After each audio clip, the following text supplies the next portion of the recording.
Abe managed to bring down Rupture Farm single-handedly, saving 82 out of 99 Mudonkans in the process. And not once did he need to use possession. But his work is not done yet. There are even more Mudonkans to rescue in Necrum. And would you believe the developers actually upgraded Abe's possession ability in the sequel, as if it wasn't already overpowered. So, can you beat Abe's Exoddus without possessing enemies?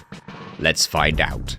Here are the rules, but first, did you know just how glitchy this game can be? It really makes me wonder how it's all held together behind the scenes. That's why I'm glad to welcome back today's video sponsor, Boot.dev. Coding can be interesting, but let's face it, learning how to code is boring. Boot.dev knows this, so when they created an online tool to help teach coding, their priority was to make it fun. Now the learning process is treated like an RPG. You earn experience points and complete side quests as you go. It's divided by the different coding languages, which includes Python, Go, JavaScript, and more. Each course is paced perfectly so that even newbies like me can understand everything I'm being tasked with. The price is right too. All their courses are completely free to read and watch for guests. A paid membership unlocks the fun RPG features and progress tracking. If I keep this up, maybe I could pursue a career in back-end development, which can earn you a salary of up to $100,000 a year nowadays. Plus, your newfound coding knowledge in game development might help you understand how things like this can happen in your favorite video games. Soon I was writing my own lines of code from memory. There's no way I ever would have retained this information if not for the way Boot.dev structure their courses. To get started, please see the link in the description or the pinned comment and use my code NG+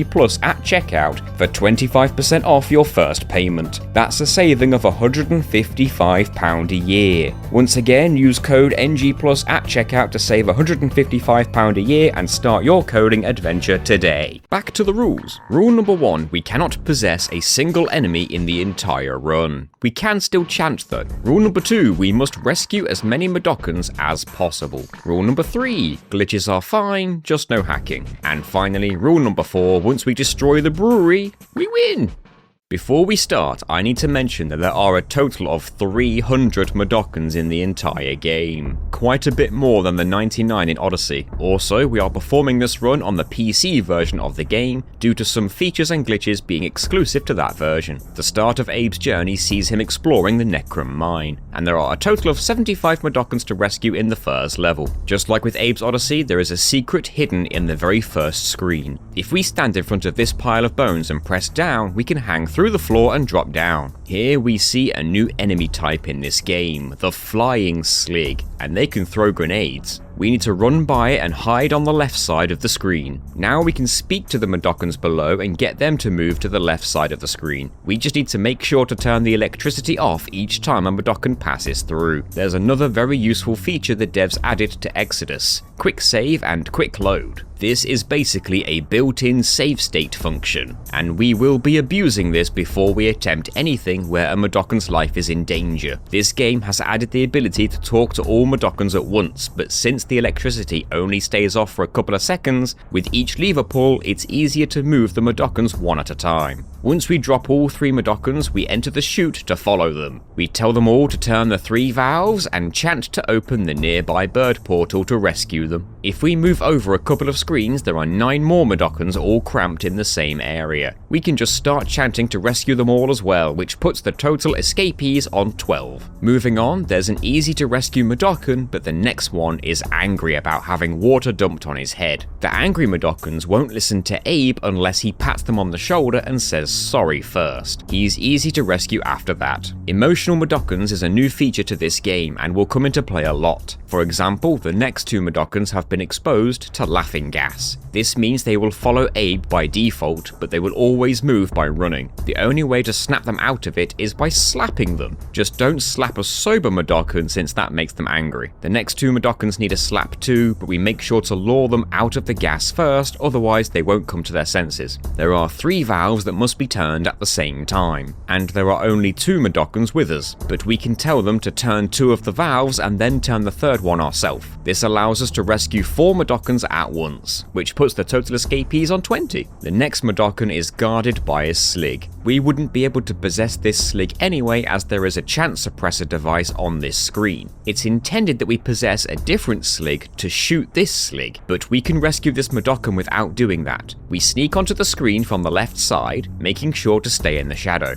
We need to be quick with the next part. We say hello as soon as the Slig walks away from us, and then as soon as the Mudokon says hi back, we very quickly say follow me, and then run off the screen to the left. The Slig will spend time looking towards Abe when the Mudokon answers us, and then he'll look back at the Mudokon by the time we say follow me. As long as we're off screen, the Slig won't shoot the Mudokon for talking or walking, and the Mudokon follows us to safety. The Mudokon is infected with the laughing gas on the next screen, but we can slap him to bring him to his senses on the screen beyond that. We need to do it quickly though, as a Slig patrols through this area if we wait too long. We can get this second Mudokon to follow us when the Slig is off screen. We deactivate these 2 mines, but I will take this time to mention that in Abe's Odyssey, we used these types of mines to achieve a death delay glitch, to trick the game into thinking that we were dead. But that same glitch does not work in Exoddus, so there won't be any Dark Abe in this run. But don't worry, this game has its own unique glitches that are a lot more fun, and they'll come into play later. We can always tell when there is a secret area on any given screen, as there will always be a pile of Soulstorm brew bottles lying around, just like on this screen. The very first screen of the game is the only exception to this rule. We can drop down from above to reach this secret. We somehow avoid getting shot by the Slig, and we can teleport to the background of the area we were just in, where there are 3 more Mudokons we can rescue. The next area has 5 Mudokons gathered together. We need to sneak them all by a sleeping Slig. We use them all to turn all 6 valves, and then we get separated from these 5 Mudokons in a cutscene. We soon find another secret area by hanging through the ground right here. It's a very simple secret, just 5 Mudokons ready to be rescued immediately. We shortly take a long fall and land inside a chute, which sends us over to the platform on the right. But we can see the pile of glass bottles on the screen, so we know there's a secret. If we run and jump to the left, we fall down into another chute, which sends us back up on the left side of the screen. From here, we can access the background where the 2 Sligs are. If we lure one to the left and run by it as it enters the screen, we can just make it to the door before we get shot. On the next screen, it's intended that we possess the Slig below us and then have him walk into the mine below. This would remove the Slig and get rid of the mine that's blocking access to the next door. The solution in a no possession run is surprisingly simple. We can get by the Slig no problem as long as we're quick. As for the mine, if we walk towards the mine and quickly hold up just before we blow up, the mine will detonate, but Abe will enter the door at the same time. Abe is invulnerable whilst entering doors or chutes, and since Abe enters the door on the same frame the mine detonates, the explosion doesn't affect him. Since Abe arrives on the next screen during an explosion, the birds here are scared away. But since the mine is gone, we can re-enter the door to respawn the birds, and that's 3 more Mudokons rescued. The next secret area isn't far away. We need to drop down after entering a chute. If we hang down, a Slig shoots us immediately. However, if we walk over the edge instead, we get just enough time to sprint into a roll to the left. We can rescue 4 more Mudokons here, but now we need to get back the way we came, and that Slig's still there. All we need to do is say hi to distract the Slig, roll by him, and quickly jump up before the Slig can even figure out what's going on. We are reunited with the 5 Mudokons that we were separated from, but they are all now sick. This means we can't get them to move, and we need their help to turn these valves. So we need to go on a journey to heal them. The next area pits us against several slogs. Since Abe cannot possess slogs in this game anyway, we can get by them as intended, by electrocuting them and their children.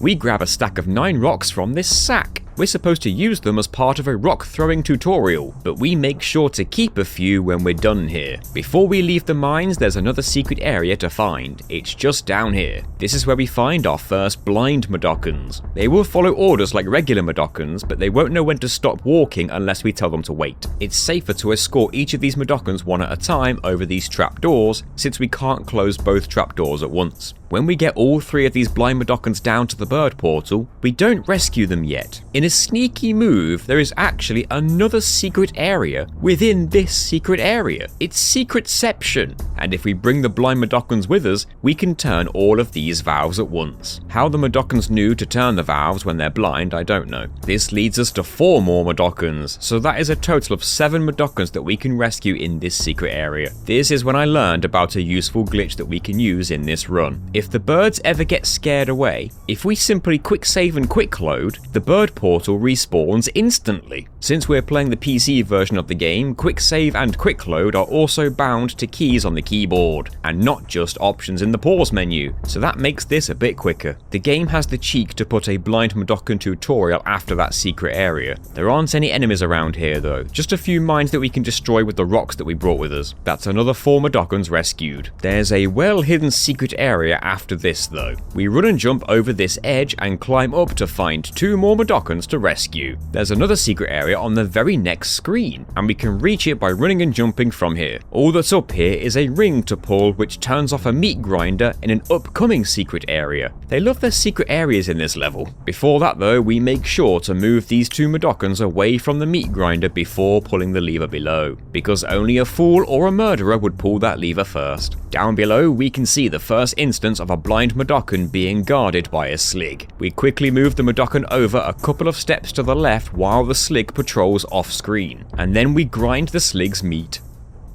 We can go on to rescue 4 of the Mudokons in this area, and then we can climb up to the secret area that we saw earlier. Once we turn these meat grinders off, we can bring these 3 Mudokons down to the previous bird portal, which is now a total of 58 escapees. Just like in the first game, we must stay still while the security lasers are touching us. There are some mines we can deactivate, but we don't need to since there's enough room to jump over them all. Once we reach the mine car, we decided to abandon all the stealth nonsense and motor the Sligs in our path. When we see the Mudokons and the Slig below, we wait on the left side and time our drop when the Slig is on the left side with us. The 3 Mudokons didn't even get to see the cool kill I just did. They're blind. Whatever, we exit the minecart and lead them all to their freedom. There's an awkward mine to deactivate. It's next to a Mudokon and a security laser, plus a Slig patrols through here if we take too long. Once we deactivate it, we escort the Mudokon to the left of the minecart and leave him there for now. This prevents the Mudokon from being run over if we take the minecart to the right.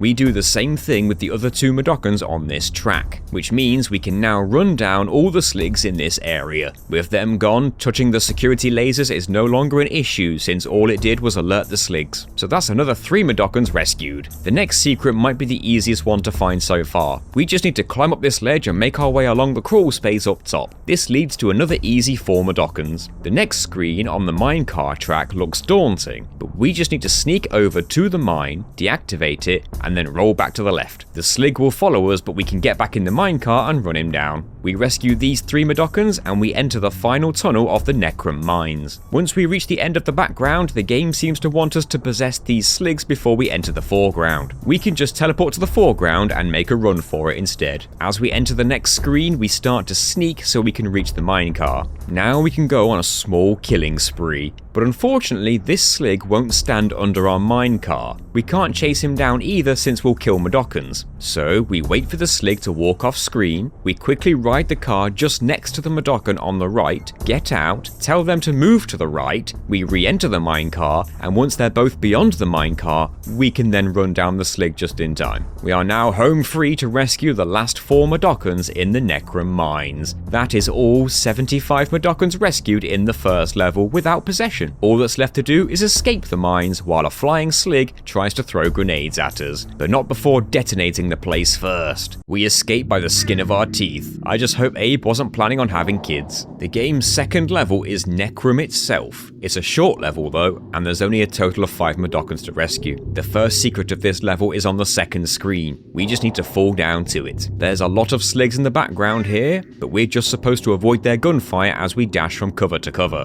At the end, there are 3 Mudokons under a slow-moving meat grinder. We need to get them to move quickly if we want to save them. After deactivating the 3 mines, we accidentally scared the birds away, but we can just use quick save and quick load to respawn the birds. The next enemy we're introduced to are the Fleeches, green slug-like enemies with long deadly tongues. Once again, Abe can't possess these anyway. They don't kill us immediately, but if we take enough tongue lashings, they will eventually swallow Abe whole. And what's worse, they can climb too. Stepping on their lava wakes them up, even if we're sneaking, so we need to take things steady. The end of this Fleech section requires us to run through a path full of Fleeches. Since we're forced to roll through certain parts, we can't avoid squashing the lava, so the Fleeches are definitely going to wake up. However, we can just use a glitch that returns from Abe's Odyssey. Hang storage. When Abe is standing on an edge, pressing down on the D-pad makes him hang down over the edge. If Abe is facing towards the edge, pressing down will make him turn on the spot and then hang down right afterwards. If we do that, but then quickly sprint away from the edge as Abe is turning, we interrupt the hanging animation. Now, as soon as we turn around on the spot anywhere, Abe will hang down no matter where it is. We can do this to hang down through the floor, which puts us right next to this door, and thus bypassing this whole section. Keep the hang storage glitch in mind, it's going to come into play a lot. We now have two choices. The next two levels are Mudanchee and Mudomo, but we can play them in either order we want. If we use the chute that leads to the entrance of Mudanchee, there is actually a secret area to find first if we roll through this wall. The bird portal here takes us to the secret area, but if we run and jump through it, the Slig on the other side wakes up immediately and then starts patrolling. From there, there's not much we can do. However, instead of running into the jump, if we just hop through the portal instead, the Slig won't wake up. For some reason, hopping down to the right here only wakes up the top Slig and not the bottom Slig. Even pulling the lever doesn't wake up the bottom Slig. We can't move the Mudockons here since they're depressed, so we need to reach them first to say sorry. This means deactivating mines with correct timing, but also quickly as the trapdoors beneath them are opening and closing. This is also the first time we have seen the greeter enemy. They use the same security lasers we've already seen, but instead of alerting the nearby Sligs, these ones just zap us to death. Abe can't possess greeters in this game anyway. We can get rid of the greeter by activating the mine on the bottom, then hanging on the ledge above the mine and climbing right as the laser touches our feet. This sends the greeter right into the mine, which clears the screen, and now we can rescue both of these Mudockons, which is all 5 Mudockons in this level. The coast is now clear for us to enter the next level, Mudanchee. There are a total of 14 Mudockons in Mudanchee, and this is also the level where the Scrabs live. We encountered Scrabs in the first game too. They're very strong, very fast, and everything is scared of them. Abe couldn't possess them in the first game. Well, now he can possess Scrabs. Not that we will be doing that, of course, as that's against the rules. We're taught early on that slapping certain padlocks provide us the ability to become temporarily invisible, and we trigger the ability by chanting. Not only can we use temporary invisibility to get by both Scrabs and the Fleeches, we also need to break all the padlocks in any given area before the exit doors open. Since Abe has the ability to possess Scrabs this time, several of the puzzles here are built around it. Instead, we can take advantage of how the Scrabs behave. If 2 Scrabs are both on the screen at the same time, they will ignore us and fight each other instead, giving us time to get away. We can do this until there is only a single Scrab remaining, and in this instance we can use these gates to trap the remaining Scrab while we break the padlocks in the area. After this, we find the first secret of the level. We just roll through this wall right here. We also need to jump through a bird portal before the Scrab can get us. This brings us to the kennels with 2 Mudockons that need rescuing. If we pull this lever, we get dropped down below, but this also puts us on a time limit as it slowly releases the Fleeches, and the Fleeches will definitely kill the Mudockons as soon as they can. We're supposed to quickly roll through all these meat grinders, reach the lever on the other side, use it to turn off the meat grinders, and then rescue all the Mudockons before the Fleeches can kill them. That sounds hard, but there's an interesting trick we can do here instead. We position the Mudockons on the left of the meat grinders, stand below the grabbable ledge on the upper screen, tell the Mudockons to follow us, and then very quickly jump up. Abe will grab the ledge above him before the Mudockons have time to take a step. The Mudockons are still moving below us though, but a quirk of the meat grinders in this game is that they are unloaded when Abe leaves the screen. Another quirk of this game is that if Mudockons are following Abe as he jumps up through a screen transition, and Abe stays hanging in place, those Mudockons will continue to walk in whatever direction they were moving until they hit a wall, at which which point they start scrubbing the floor again. So after a few seconds, we drop down and the Mudokons have avoided the meat grinders and are on the right side of the screen. Since that's where the bird portal is, we can just chant right here and rescue them both. If we do that fast enough, we can be done before the fleeches can even come into play. We soon arrive at a small hub area with 6 doors, all of which lead to short side areas. We need to break all the padlocks in all those side areas in order to move on. The first door has some fleeches behind it, but there's also a secret area further below. We just need to outrun the scrab to get inside it. It's another section of the kennels, and there's a scrab here this time. We can already see that whatever we need to do, we need to be quick, as there's a meat grinder on its way down to the 2 Mudokons. It's intended that we possess the scrab, move it to the right side of the screen, and then pull the upper left lever to trap it behind a gate. This would allow us to reach the bottom lever to free the Mudokons, but of course we can't do that. Thankfully, there's another trick we can use to get rid of this scrab. There's a pulley at the bottom that we can operate. We don't have time to use it normally, but if we chant for just a second, this distracts the scrab long enough so that we can use the pulley. We want the scrab to chase us as we lower ourselves down, but if we only go down a little bit and then raise back up as the scrab stands on the pulley, the scrab gets stuck inside the floor. After a few seconds, the scrab falls through the floor and to its death.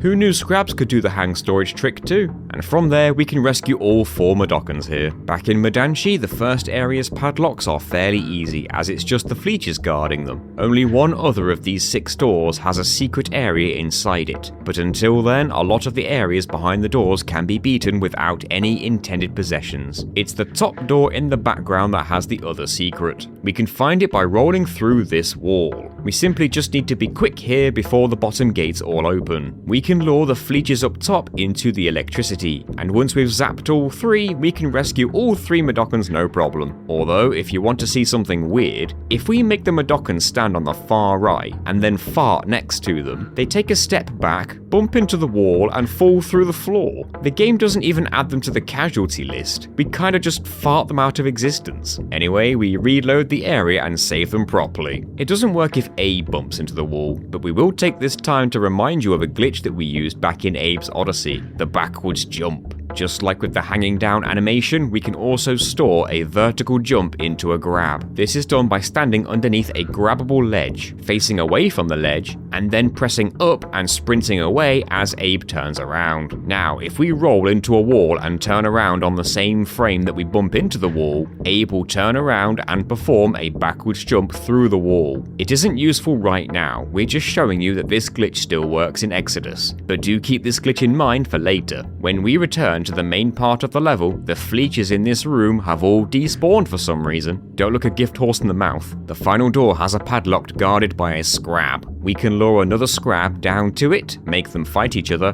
and hit the padlock while they're distracted. I'm surprised that we can beat the entire scrab section of the game without possessing a single scrab, and we only really needed a glitch to get by one of them. Considering the added ability to possess scrabs in the sequel, you would think that it would have been required a lot more. Mudanchee ends with an intense scrab chase, but there's even slogs and sligs down here too for some reason. We find ourselves in a situation where we're supposed to possess a slig, teleport it to the upper platform, and gun down all the slogs before the next gate opens up. Otherwise, the slogs will eat Abe alive. We only found one way around this. It turns out that Abe can actually run and jump over the slogs with perfect timing. With that, we're home free. Our reward is an easy 5 Mudokons at the end of the level, which puts our total escapees on 94. We can move on to the next level now, Mudomo. There are 10 Mudokons to rescue here, and this level is also the home of the Paramites. Just like with the Scrabs, Abe couldn't possess Paramites in the first game, but he can in this game. We just won't be allowed to. A single Paramite will keep its distance from us unless we corner it. Then it will just kill us. If there's more than one Paramite together, they will chase us down. Early on, there's a Paramite trapped below us. We're supposed to possess it and have it jump up and pull the ring above it, which will open the gate in Abe's way. If we can't get through this door, we can't continue the game. It's finally time to go over the most broken glitch in this game, the relocation glitch. Here's how to do it. We quick save the game on the previous screen. Then we go over to the next screen and stand next to the locked gate. Now to perform the relocation glitch itself, we need to press the quick load button and the pause button at the same time, or about one frame after each other. The timing is a bit precise, but we will know it when we get it right, because the yellow Mudokan symbol appears in the bottom right corner of the screen for a fraction of a second while the pause menu opens up.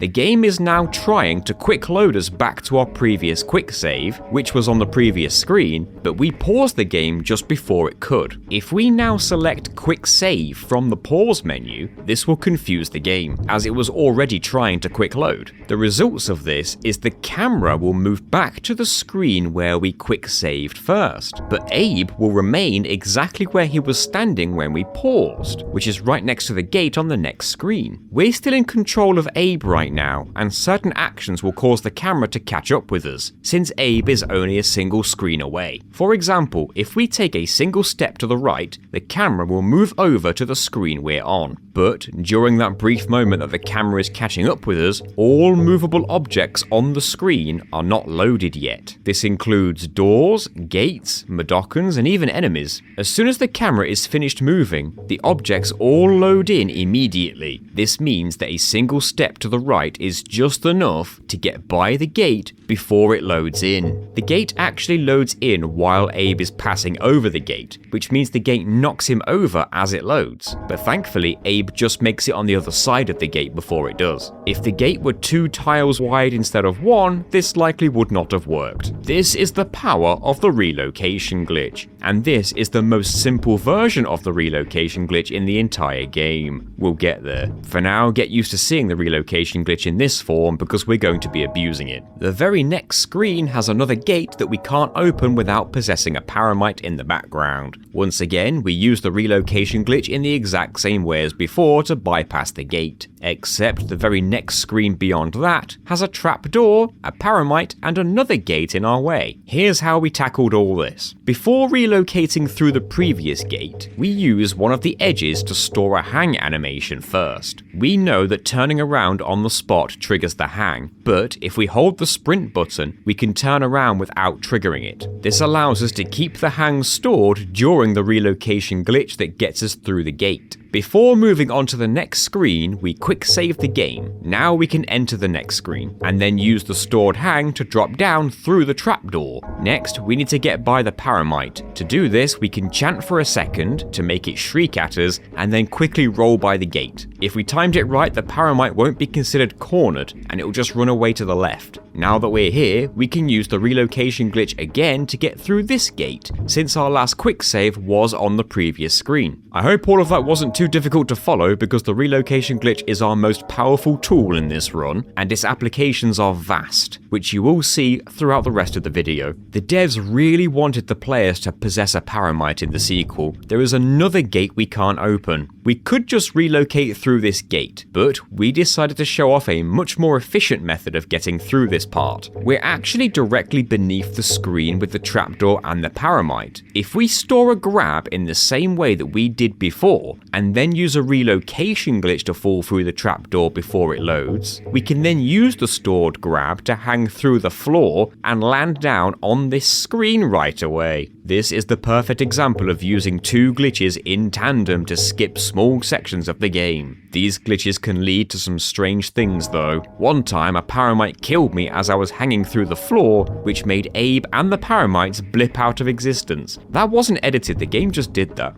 A bit further on, there are more paramites we're supposed to possess to open this locked door. We can use another relocation glitch to get through the locked door instead though. We just quick save on the neighboring screen, return to the spot directly in front of the door, quick load and pause at the same time, and then select quick save from the pause menu. This time, we need to wait a few seconds while the camera is off screen, because if we enter doors by pressing up during a relocation glitch, that can crash the game, but only if we do it too soon. We usually wait between 5 and 10 seconds to play it safe, but after waiting, we press up, the camera catches up with us, and Abe is able to enter the door before the blockage has a chance to load. We soon find another hub area, so we make a manual save here. We're going to need it for later. We need to break all the padlocks behind these 6 doors before we can move on. We start with the door in the top right, as this room has a secret area inside it. We can make our way through the main part of this area casually, as no possessions are required. required. We're mostly just running away from the paramites and fleeches until we reach the end. It's at the end we find the secret. Instead of going through the door, we jump over to the right and roll through the wall. This is where we run into a problem. There is a chute on the right that we need to use to reach some Mudokons, but that chute isn't active until the ring up top is pulled. The only way to pull that ring is to possess the paramite, which we're not allowed to do, and there is seemingly no way for Abe to get up there. If we just jump up, Abe hits his head on the ceiling. Even if we could activate the chute somehow, as soon as we go through it, we're supposed to possess another paramite to pull another ring to open a trapdoor beneath Abe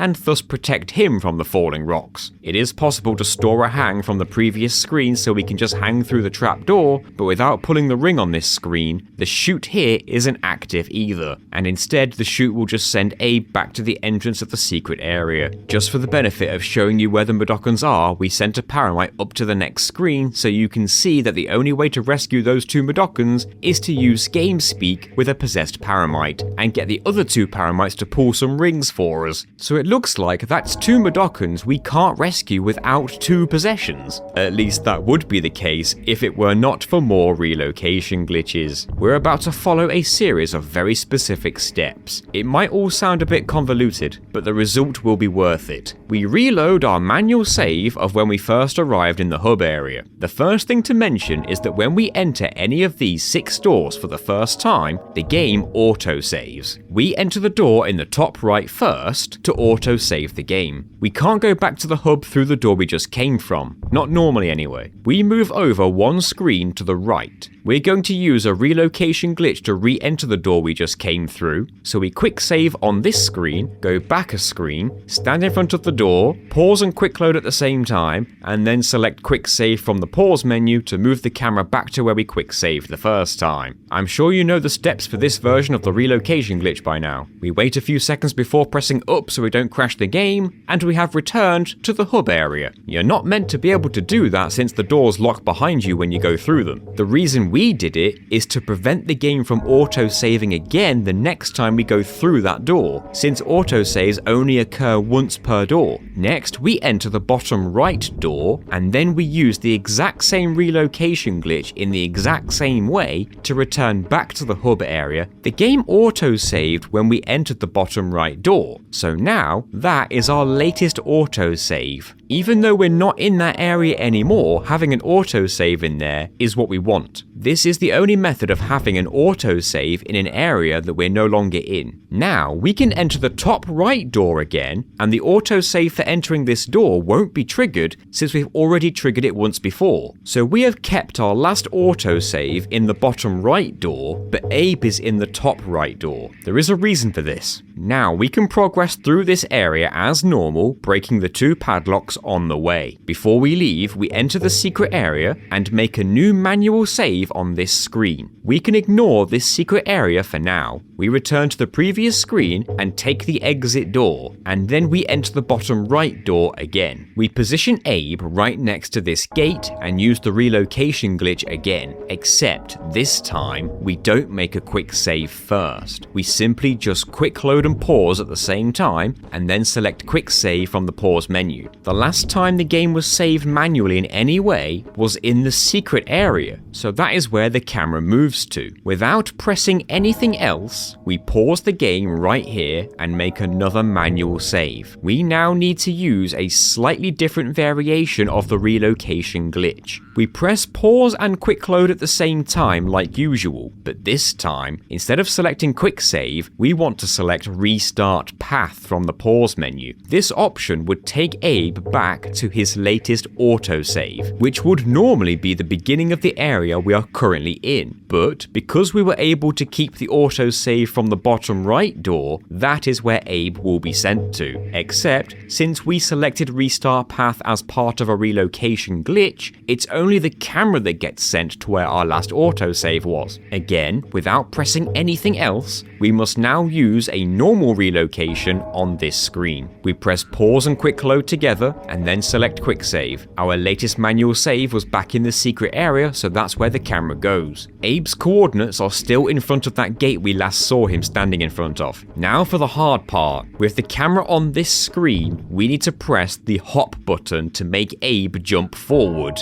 but about half a second after pressing it, we need to press pause and quick load together again to set up another relocation. The timing is important. It needs to be as Abe is about halfway through the jump animation, but since we can't see Abe, we just need to take our best guess and feel it out. If we timed it right, the camera will catch up with Abe right as he is mid-hop, and he hops right through the gate. We walk onto the next screen, which has another gate on it. We stand in front of it and perform another relocation glitch to move the camera back to the secret area. We can now create another manual save file. All we need to do now is repeat all of the previous steps since our previous manual save. Each time we repeat that series of steps, we're able to hop through another gate in our way. Since there are several gates in this area, we ended up repeating these steps multiple times. We can only create manual saves between each gate that we skip, and not in between each step, since that would mess up our relocations. If we mess up anything during these steps, then we will need to manually reload our latest hard save and carry on from there. We can see that hopping is necessary when skipping through these gates. Some of them have gaps directly behind them. If we'd simply just walked through this gate, Abe would have fallen to his death. When we have repeated these steps enough times, we reach the final room and the final gate. But we don't want to skip this gate. Now that we're here, there's something else we need to do instead. On the previous screen, there is a ledge we can jump to, so we can use that ledge to store a hoist animation like we showed earlier. You may recall, but the reason for storing hoist animations is to perform a backwards jump to go through walls. We need to roll into the gate on the right and then press left to perform a backwards jump on the exact frame that Abe would normally have bumped into the gate. This allows Abe to backwards jump into the gate. But you might be wondering, why are we doing this? Well, it turns out the area behind the top right door is actually stored below the area in the bottom right door. This means that the secret area is actually stored far beneath us and a bit to the right, in terms of coordinates anyway. If, for example, Abe were to clip through the ground in the upper area, and then we performed a relocation glitch as Abe was falling to warp to the other area, then Abe would fall all the way down to the bottom floor of the other location. Although there are two issues with that. One, the camera might not follow Abe all the way, and two, the sheer height of the fall would kill Abe upon landing. So we need a way to clip through the ground, and a way to move the camera to the area below us, and a method of surviving the fall. It's almost like that's what we've been painstakingly setting up this whole time. So let's resume to the backwards jump. As soon as we time the left input on the backwards jump on the perfect frame, Abe will start the backwards jump animation by turning around first. At that moment, we need to perform the relocation glitch by pausing and quick loading at the same time. Now, selecting quick save from the pause menu moves the camera to the secret area. Since Abe's coordinates are far above us, that is where he appears, and he is still performing the backwards jump. There is no longer any ground beneath Abe's feet all the way up there, so when Abe falls after the backwards jump, he falls all the way down through the void and lands in the upper part of the secret area, from above. First thing to say is that Abe is now invisible due to the glitchy shenanigans we've been doing, but we can see the dust cloud beneath Abe's feet to indicate his landing. Also, if you're wondering why Abe didn't die from the fall damage, it's because there is no fall damage when landing from a backwards jump. Before I move on, I just need to mention that it's insane that this even works in the first place. We performed the backwards jump on the rightmost unit possible in this area, and we landed on the leftmost unit possible on the upper part of the secret area. If this gate were just a single unit to the left, this would not have worked. Anyway, back to where we were. We can't see Abe anymore, but if we chant on the spot, we can see where we're standing. We stand underneath the ring and pull it to activate the chute below.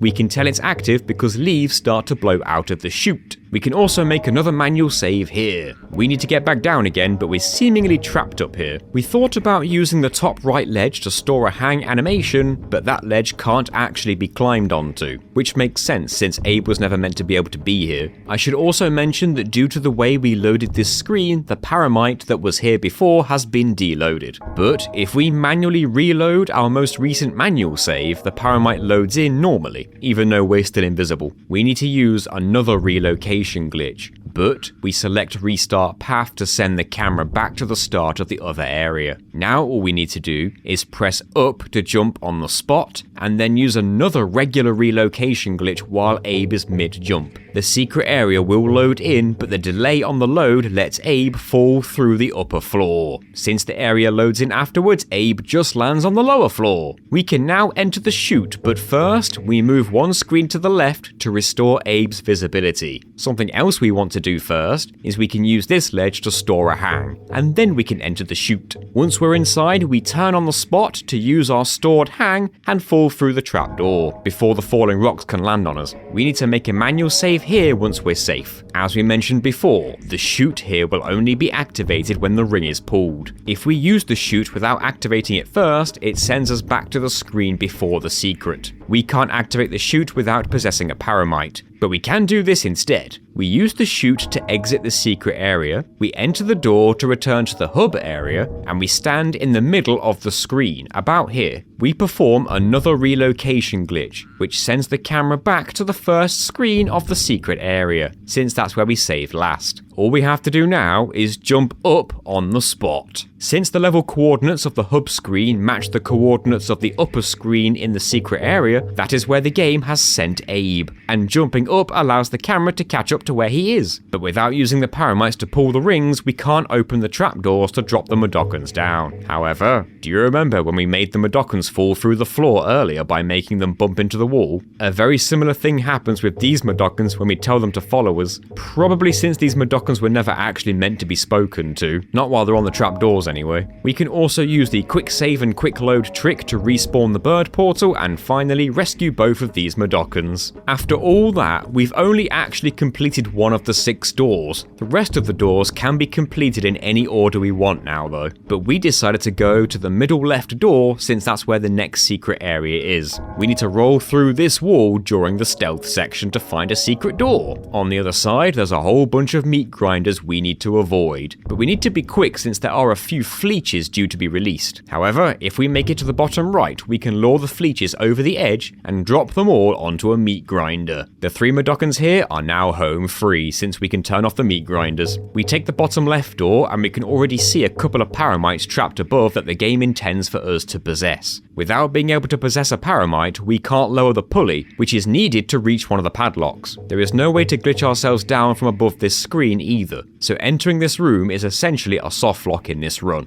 Or at least it would be if we couldn't just use the relocation glitch to return to the hub again. This means there are only 4 doors we can beat. The top 2 and the middle 2. The bottom 2 are impossible without possessing. The good news is there are no Mudokkans to rescue in either of those 2 bottom doors. The normal way to progress the game is to break all the padlocks behind these doors, which opens a door below the hub screen. But if we can just use the relocation glitch to access any door we want before we unlock it, then that makes all the 6 doors above optional anyway. The only reason we entered any of them was to rescue the Mudokkans inside. Behind the final door is a paramite chase section, and at the end we can cure the sickness of 5 more Mudokkans, get them to turn all the valves, and then rescue them all. That is all 10 Mudokkans in Mudomo. The next level is FeeCo. There are a total of 8 Mudokkans to find here. The first secret can be found on the very first screen. Just roll through the wall. It takes us to a section with several patrolling sligs, but we can make this part easier for ourselves. Before entering the secret area, the next screen has a Soulstorm brew dispenser. We can drink one to store a fart, and then take it to the secret. After taking a drink of brew, Abe's silent but deadlies will now explode after a few seconds. We can use this to blow up the sligs. Just fart while hiding in the shadows, and then get away before it goes off. We can go back for another brew to store another fart if we need to. We sneak by any other sligs still alive, we rescue the 3 Mudokkans on the next screen, and another fart takes out the remaining sligs so we can get back. We're supposed to use an explosive fart to blow up this mine, but just like we've done before before, Abe can slide into the door as the explosion goes off and survive the blast. The next area is teaching us that as long as we have drank a brew, we can possess our own farts, guide them to where we want, and then make them explode. This can clear out the mines and enemies out of our way. But even though farts are our friends, we're trying to go the entire run without possessing those either. We can just stand next to the mines before we fart and get rid of them that way. But as for the 3 sligs guarding a door, if we hop onto the screen, quickly say hi, and hop down and then run for the door, we can just get inside before the sligs even know we were there. The next part of FeeCo is like another hub area that branches off to 4 other areas: the Barracks, Bonewerkz, the office, or the Brewery. We're going to the Bonewerkz first. On the way there is a secret area we can find if we hang down right here. There are color-coded levers that open the gates below. We need to prevent the Slog from being able to reach the blind Mudokan when we want to move him. If the Mudokan moves from the spot, the Slog will attack him, but we can keep the Slog trapped behind the far left gate. It's actually rescuing the Mudokan that proves to be a bit awkward. We can chant on this screen no problem, but since there is a Slig on this screen too, rescuing the Mudokan will also cause Abe to possess that Slig. However, if we spam quick save and quick load a few times during the chant, the bird portal will stay open, but the possession is interrupted before it can happen. This allows us to rescue this Mudokan no problem. There are 4 more Mudokans in the FeeCo Depot, but no possessions are required to rescue these. After that, we can actually enter the Bonewerkz. The first Mudokan we see here is being guarded by Sligs above us, but we can bring him down when the Slig walks away. Pulling both levers turns on the electricity above, which gets rid of the Sligs, but we make sure to turn the electricity back off again before rescuing the Mudokan. This is so we can make our way beyond the electricity to find another secret area. There's a door hidden in the shadows. The secret is going to be very difficult. It's intended that we quickly use a series of teleporters to reach the next screen over, and then even more teleporters to reach the safety of the background before we get shot. The issue we face now is that it's intended that we possess the Slig in the foreground, bring it to the background along with us, and then have it shoot the Slig guarding the Mudokans on the other screen. We can't do that, so we need to get creative. As we move from one screen to the other, we are right in front of a Slig, but if we time it right, we can get the Slig on the right to chase us to the left, only for him to fall over the edge, and then get trapped down below. Now we can stand here safely, so we make a save here. But if we leave this screen and return, the Slig is back on the upper platform again. We need to try and get the 2 Mudokans on the left screen to move over to the screen on the right, but these 2 Mudokans are depressed. So we need to say hi and then sorry to them first, before we can get them off the screen before the Slig can shoot us. Of course, as soon as we return to the right screen, we need to go back and forth once again to lure the Slig back down again. Removing the depression from the Mudokan on the right is easier since he's closer. If we want to get the Mudokan to follow us, we need to talk to him while the Slig is distracted by beating the Mudokan on the left. Of course, the Slig on the right is back up top again, so as we return, we go back and forth again to make him fall off the edge again. We can use the same method we've already used to rescue this Mudokan. We lure him over the edge and then start chanting, and quick save quick load several times during the chant to both respawn the birds and prevent the possession. Using the same method to rescue the other Mudokan won't work as well at all, mainly because the Slig in the background can also shoot this Mudokan if he moves or talks. The Mudokan on the right was behind a crate, so this wasn't an issue with him. We need to do something about the Slig in the background. We can use the chute on the right to return back to the start of the secret area, allowing us to enter it all over again. We can reach that Slig now, which seems pointless since we can't kill it, but there is something we can do. Not only can Abe slap Mudokans to bring them to their senses, but he can slap the Sligs too. We can't kill Sligs by slapping them, no matter how many times we hit them, but if we slap a Slig over and over with perfect timing on each slap, we don't get shot. And what's more, we can slowly move the Slig to the left. Now, moving a Slig like this only works on the Sligs in the background, and we can only move them to the left.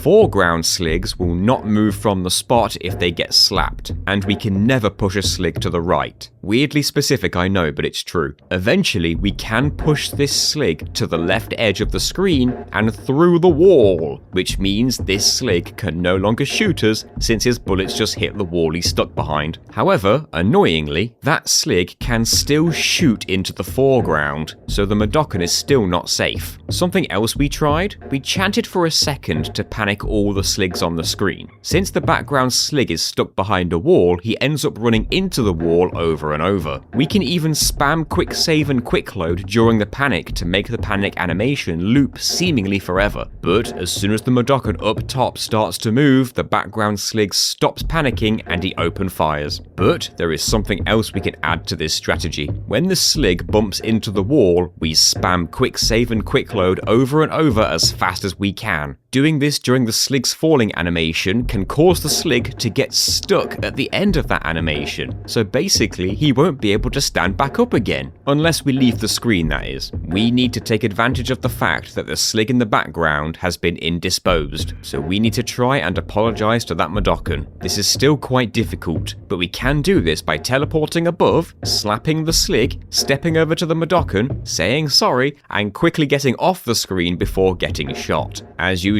we need to go back and forth between the screens to drop the Slig down on the right side. This has also returned the background Slig to his normal position, but all we needed to do was to get that apology in. Now we can move this Mudokan to the right in the same way as the previous one. We can get him off screen just before he is shot. We drop the right Slig down to the bottom again as usual, and then we use the usual quick save quick load spam to save this Mudokan and prevent the possession. That whole secret took us over 2.5 hours to work out and perform. If we haven't already rescued the Mudokan outside the secret area, now is the time to do so. The next secret isn't far away. We roll through this wall and jump over this gap, pull the lever and rescue 5 more Mudokans all at once. We soon find another intended possession. We're supposed to send a Slig into the background and gun down 3 other Sligs. One of the Sligs is patrolling left and right, but we can take advantage of the 2 Sligs being asleep when we arrive. Interestingly, we can transition the screen by standing on the very edge and just turning around on the spot here. So we wait for the Slig to walk over to the left screen, turn around to move to the next screen, and sneak our way over to the right side. We can pull all 3 levers to turn off the electricity, but now we need to get back the way we came. But all we have to do is lure the patrolling Slig over to the right and then sprint by the sleeping Sligs before they have a chance to shoot us. The next few Mudokans aren't being guarded by enemies. The main danger here is guiding the Mudokans under the falling crates. But if we tell them to follow us and then leave the screen, the Mudokans will still follow us, but they can no longer be killed by the crates. Once we've guided the 3 Mudokans in this area downward, we continue to climb down to see 3 more Mudokans on the far right, where we can't reach. However, if we hang over the edge here and fall down, there is a chute down below that takes us to a secret area. We need to be quick, because as soon as we move to the next screen, there are meat grinders moving towards a Mudokan. We can reset the position of the meat grinder by moving off screen and back again. The lever in the middle of the room brings another meat grinder down onto the Slig, and we can just reach this before the Slig fires at us. If we don't have time to pull the second lever, we can quickly run off the screen and come back again to reset the meat grinder. This gives us plenty of time to reach the lever on the left now that the Slig is out of the way. Although 3 of the meat grinders on the previous screen have been activated now, we can still rescue the Mudokan easy enough, but doing so turns on the rest of the meat grinders. We can just make sure we're already on the right side of the screen before we save the Mudokan, which means we can leave without having to dodge any more meat grinders. We can travel over the top and down to bring those other 3 Mudokans up, which means we've gathered all 6 Mudokans in the area next to a single bird portal. This particular bird portal gives Abe a power-up when we rescue enough Mudokans at once. This power-up turns Abe into the Shrike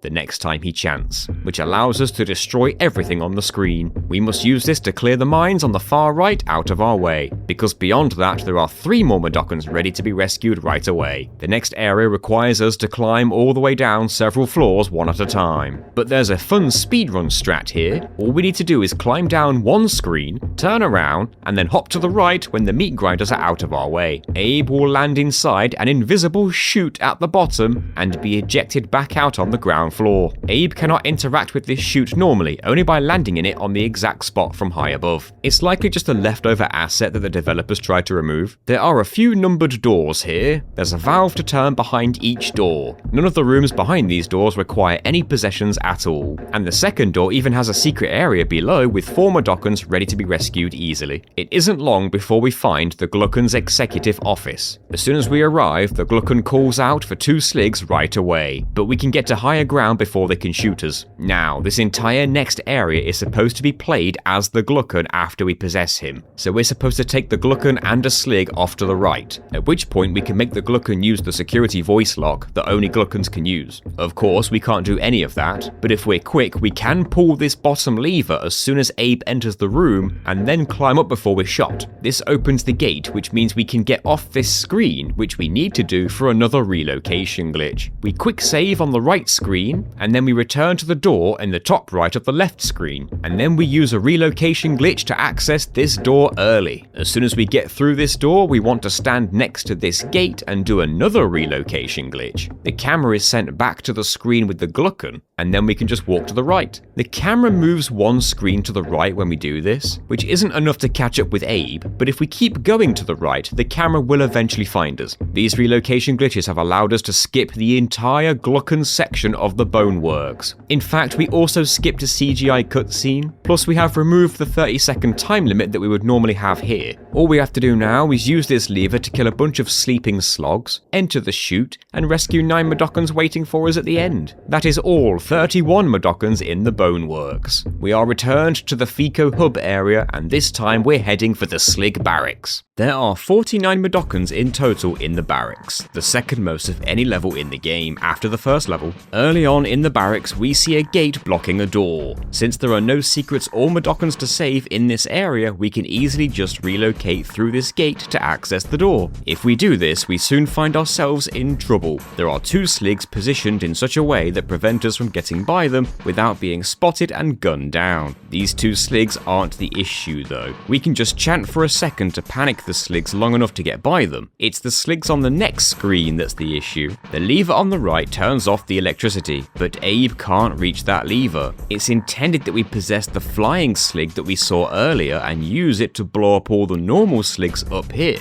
as well as pull the lever for us. Even using a relocation glitch to bypass the electricity would be insanely difficult with how heavily guarded this area is. But we have a solution, and to set it up, we need to load an older save to return to this gate in the previous area. Instead of just relocating through the gate right away, instead we travel through the area via the intended route, until we see a Slig spawner, followed by a Slig voice lock. Naturally, we're supposed to possess a Slig and have it activate the voice lock to open the gate, and naturally we're going to use a relocation glitch to bypass the gate instead. For the next part, we need to store a hoisting grab animation using this ledge above us. As usual, we need to hold the sprint button while turning around to maintain our stored hoist until we want to use it. We run through a heavily guarded stretch while temporarily invisible, and as we reach the pulley, we make a quick save before taking the pulley down to the gate below. We sprint over to the gate to keep the hoist stored, and since we made a quick save above, we can use a relocation glitch to bypass this gate again. The camera won't catch up with us this time. However, we can just jump up on the spot after taking a step to the left to move the camera back down. And we enter the door, all while maintaining the stored hoist. We take the train to the next area with all the Sligs in our way, but instead of taking the next door, we want to use our stored hoist to get a backwards jump into the left wall.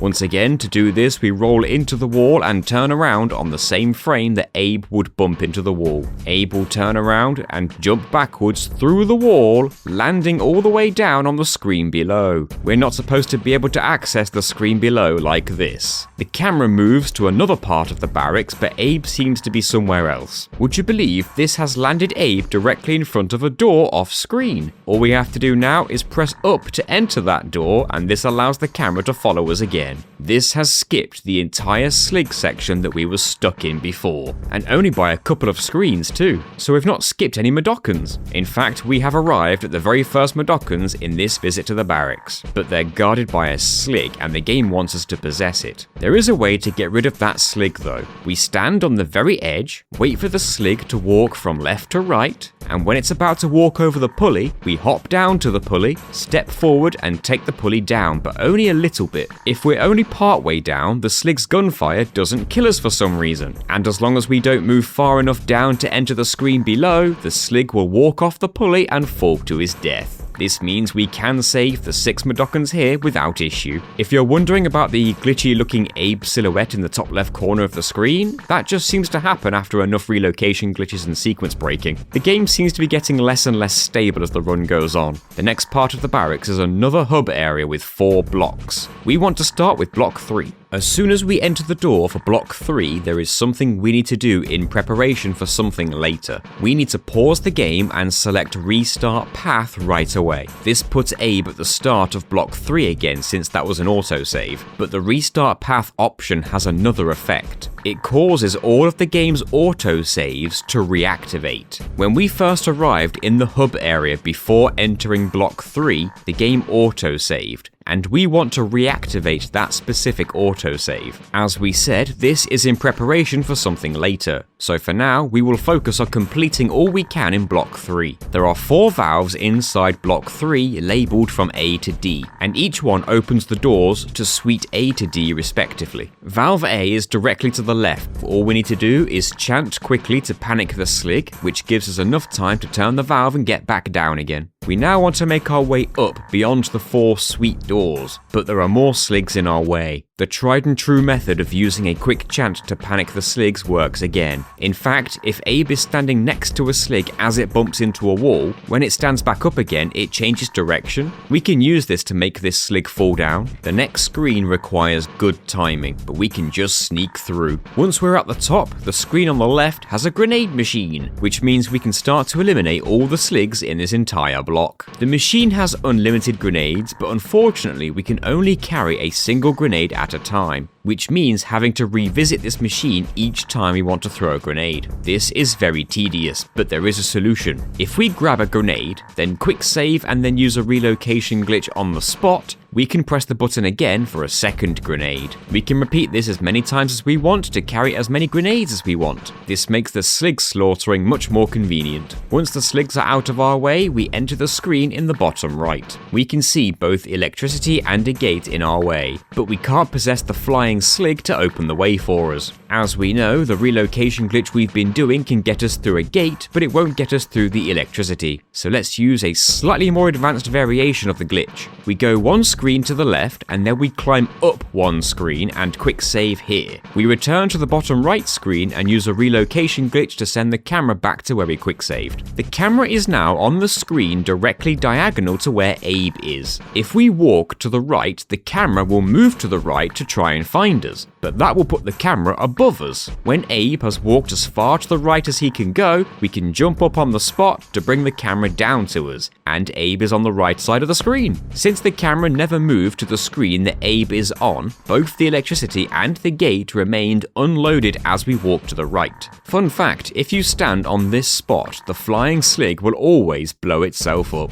The valve is locked behind another gate. This gate requires a possessed flying Slig to open it, since it uses a voice lock. We can use the relocation glitch to clip through the gate, but then we'd be trapped inside if we did. What we can do first though is store a hang using the edge on the right side, and then use a relocation glitch to clip through the gate. Since Abe is moving to the left, the camera won't catch up with us again. We use a vertical jump instead to bring the camera back up to us. We can now turn the valve, sprint to the right, and then turn around on the spot to hang down through the floor. Another stored hang can be used to drop back down to the bottom left. It's very convenient that we can fall down to the top part of this screen. Now we want to enter the 2 doors that we've opened, starting with Suite A. There are 2 Mudokons and a Slig up top, but the bird portal is down below. However, we can just panic the Slig with a quick chant and then quickly get the Mudokons to follow us down and to safety. We can keep chanting sporadically as the Mudokons move to keep the Slig panicked, as long as we don't hold it for too long to prevent the possession. We can respawn the birds with a quick save, quick load, and then keep quick saving and quick loading to prevent the possession as we rescue the Mudokons. Rescuing the Mudokons in Suite B is a bit more complicated. One of them is trapped by electricity, and the only way to turn it off is with a voice lock. However, if we manage to get Abe to bypass the electric wall with a relocation glitch, maybe we can do something similar with the Mudokons. We quick save on this screen, and then we move over to the left screen, which is actually part of Suite A.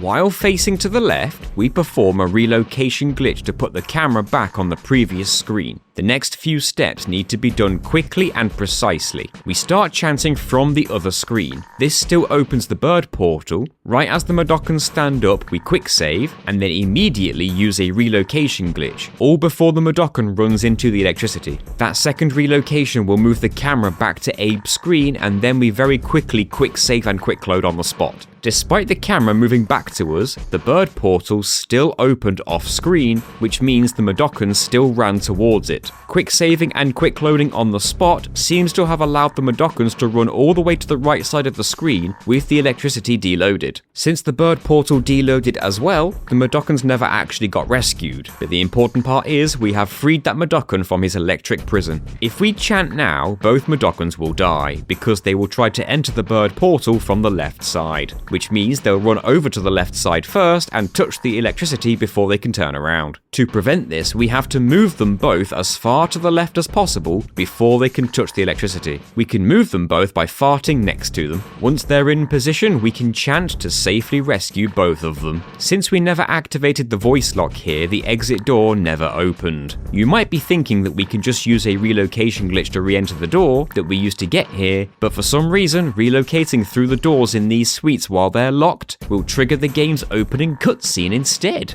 After the cutscene finishes, the game is now just a black screen. If we quick save and quick load on this screen, the game freaks out and we're treated to this headache of a screen. If we can't use a relocation here, we can just use a stored hang instead to fall down into Suite A, and then use the exit door there to return to Block 3. The upper left valve is available to turn now that all the sligs have been blown up, so we can enter Suite C next. The lever turns off the electricity and also spawns a slig down below. We can then use farts to make the Mudokons walk off the edge, and then use chanting to panic the slig, as well as the continuous quick save and quick close to both respawn the bird portal and prevent the possession. It was only after I did that I realised I could have just used a grenade on the slig. We return to Block 3 and now we want to get into Suite D. To open the Suite D door, we need to turn Valve D in the top right screen, but there's a lot of gates in our way, and if we manage to get by those gates, we wouldn't be able to get back out again. It's possible that another relocation glitch could get us back out again, but Valve D would not stay turned if we did. Instead, we can use a relocation glitch to enter Suite D without unlocking the door. Once again, we can see a voice lock is needed to deactivate the electricity, so we need to do some more glitchy shenanigans. We quick save in Suite D, move over to Suite C, making sure we're facing to the left like last time. Now for the hard part. We need to start chanting, and during the chant, we need to do a relocation glitch. The camera moves back to the screen with the Mudokons on it. Since Abe is already chanting, the bird portal opens right away, and the camera catches up with Abe at the same time. After the camera catches up, after a second or two, we press quick save and quick load back to back. This achieves the same thing that we did in Suite B. The Mudokons have ran to the far right while the electricity was deloaded. We can save all three of these Mudokons in the same way again. We get them all to stand next to the electricity to prevent them from running into it as we chant. Once again, we can store a hang to fall into Suite C, but this time the slig that we didn't kill before rears his head. Thankfully, we can walk off screen to lure it over and then run by it before it can shoot us. Now we have rescued all the Mudokons in Block 3. However, despite that, the game doesn't consider Block 3 to be complete until we have turned all 4 valves. So we still need to turn Valve D. There's no way around it. But as we mentioned, even if we relocation glitched our way to the valve and then turned it and then relocated our way back out again, that would cause the valve to unturn. Before we move on, we make another manual save on the screen with the valve on it, and then we can use a relocation glitch to go through the exit door to return to the hub area. But since we didn't turn that 4th valve, the light above the Block 3 door doesn't turn on like we need it to. But this also means that we can re-enter Block 3 whenever we want. Instead, we're going to use another glitch called a sneaky autosave. The spot directly in front of the door at the top center of the screen will trigger an autosave when Abe stands there. It's the spot directly to the left of where Abe is standing now. This autosave has already been triggered when Abe first entered this room through that door, but this is why we restarted Path when we first entered Block 3. As we said, restarting Path reactivates activates the game's autosaves. So if we take one step to the left now, the game will autosave again. This is important for our sneaky autosave glitch setup. If we relocate on this spot, the camera will go back to the screen with Valve D on it, in block 3, since that's where we last saved. We now need to hop to the left. This would normally make Abe hop through the autosave spot, but during the hop, we need to perform another relocation glitch. However, the timing on this relocation is very precise. After performing it, the camera returns to Abe and he will complete his hop.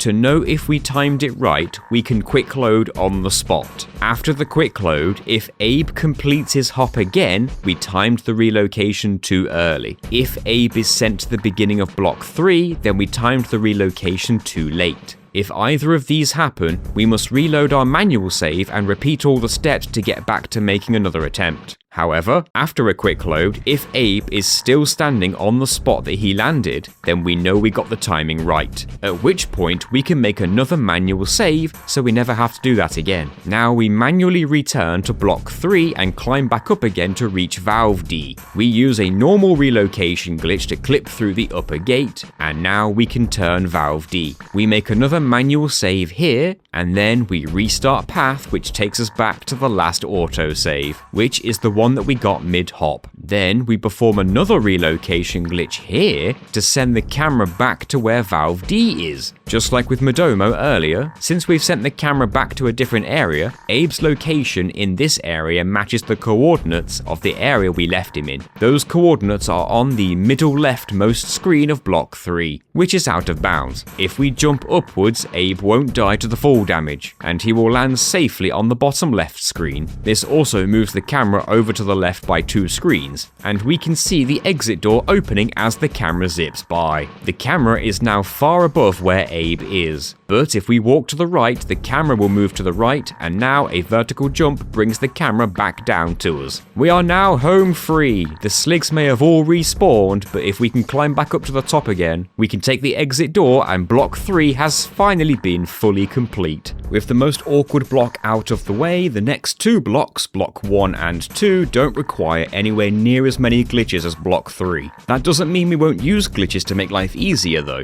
We decided to use the relocation glitch in front of the grenade machine to increase our maximum number of held grenades. You might already know that 9 is normally the maximum of any item that Abe can hold at once, but with this glitch we can easily go above 9. If we do that, the number becomes an infinity symbol, which is just a placeholder symbol for any amount over 9. Just be careful where you chant though, because getting zapped by a chant suppressor causes Abe to drop all the grenades he's carrying, and they all detonate at the same time. And if you're like me, you'll accidentally quick save right before getting zapped, forcing us to watch these Mudokkans get blown up over and over. Something else to keep in mind, because I didn't realise this at first, the Sligs in the background won't try to shoot the Mudokkans, only Abe. So if we hide behind cover first and then tell the Mudokkans to follow us, they will be safe. And that is all 6 Mudokkans rescued in block 1. In block 2, this is another Mudokkan that we can get to follow us as we walk off screen, which prevents the Mudokkan from being hit by the floating mines since we deload them. There's a secret area on the far right of this screen. There's a sleeping Slig here, but we still have grenades, so we blow him up. Also, just like in Abe's Odyssey, we can detonate the floating mines during the animation of jumping into a chute, and Abe doesn't take damage. The secret area itself isn't too bad either. The grenades are easily avoided, and the Slig is quite easy to sneak by. The gunfire did scare away the birds, which would normally mean starting the secret area all over again, but we can just respawn them with a quick save, quick load. This trick also resets the floating mines movement pattern, which is also helpful. The remaining 3 Mudokkans in block 2 can be escorted to the next bird portal casually. Block 4 is next. There are many Sligs patrolling the starting area. We're supposed to sneak by them all,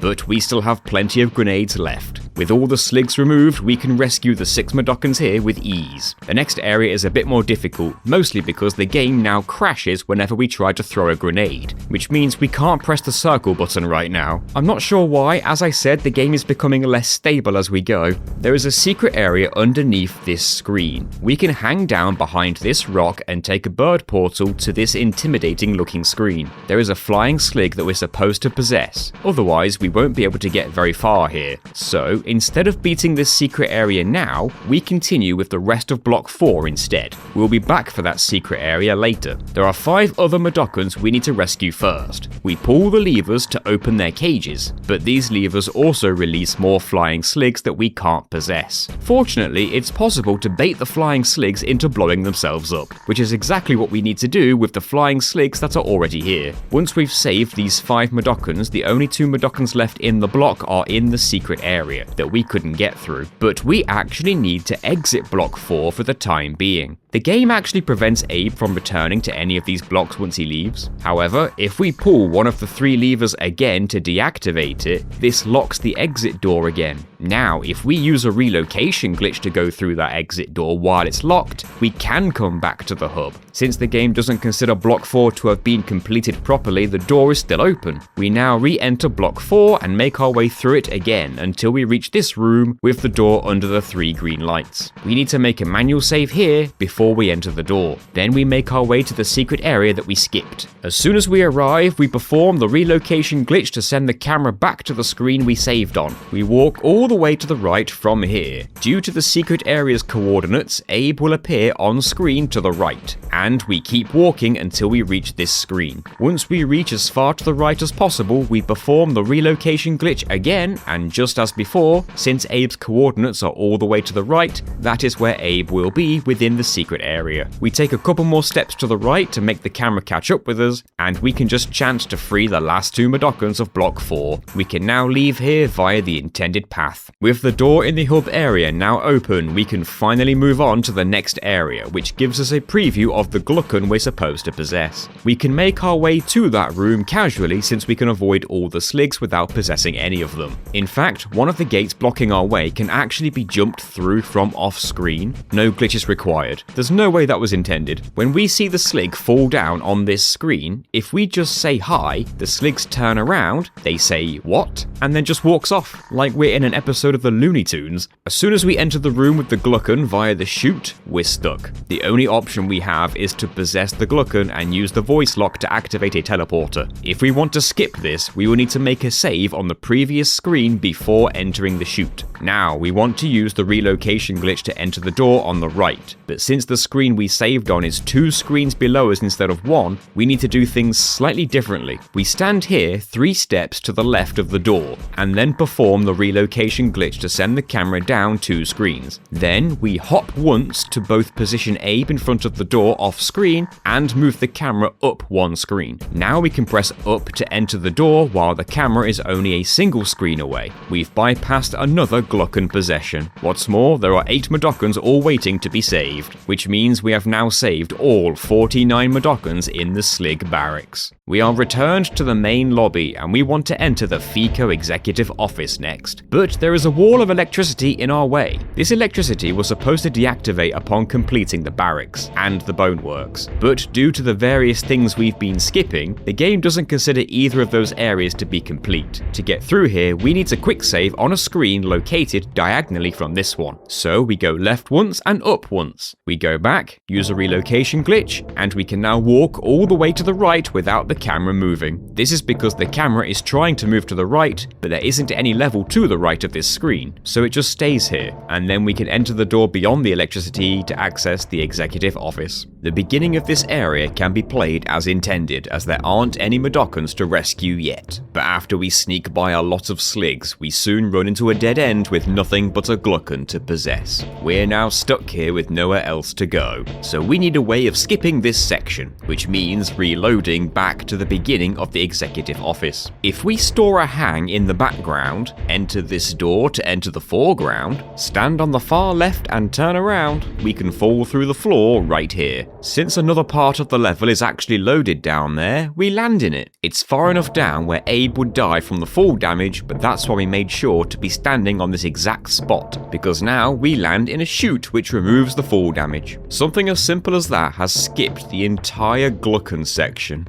From here we can rescue 10 more Mudokons and move on. Once again we are returned to the main lobby, so now we need to enter the brewery, but before that we grab a brew to store a fart. There is another wall of electricity in our way that hasn't deactivated like it should have, but there is actually a secret area directly beneath this screen. We're supposed to access the secret area by dropping down on the far left side of this screen, but with a stored hang, we can fall down on the right side of the screen instead. The secret area does intend for us to possess a slig or two after we drop them down, but we can get rid of the sligs with an explosive fart that we stored before we got here. We could possess the fart to make it easier since farts are not our enemies, and also possessing a fart takes priority over possessing an enemy. However, it is just as possible to fart near the slig without resorting to any possession at all. As for getting the Mudokons over to the left, we can panic the slig with a chant and get the Mudokons to follow us to the left before the slig can shoot. That's another 3 saved. We climb back up out of the secret area and now we're on the left side of the electricity. We enter the door to make our way to the brewery, but we must go through Terminal 5 first. We can see the 5 blind Mudokons in Terminal 5 very early on, and we can even rescue one of them right away. We have to make our way around the level to reach the remaining 4 though. We're supposed to possess a series of farts to blow up the various obstacles on this path. The mines, the flying sligs, etc. Again, farts are not our enemies, they're our friends, but if you did want to beat this area without any possessions at all, then here's how. We save the game on this screen, then we enter the door. From here, we perform a relocation glitch, and then we just press the hop button 8 times. The camera won't move during this, but if we jump upwards after 8 hops, the camera will then catch up. And we're right at the end of all the mines. From here we can make our way down to the 4 blind Mudokons. Now, the game intends for us to escort these Mudokons all the way through that minefield that we just skipped. But I think the devs made a mistake here. We can just bring the Mudokons down to the left, fart them over the edge, and then follow them down, respawn the bird portal with a quick save quick load, and then rescue them all. If we travel to the end of this area now, we can see the 3 valves that the game wanted us to bring the Mudokons to, but it's purely just to provide access to the different bird portal, so we can just leave instead.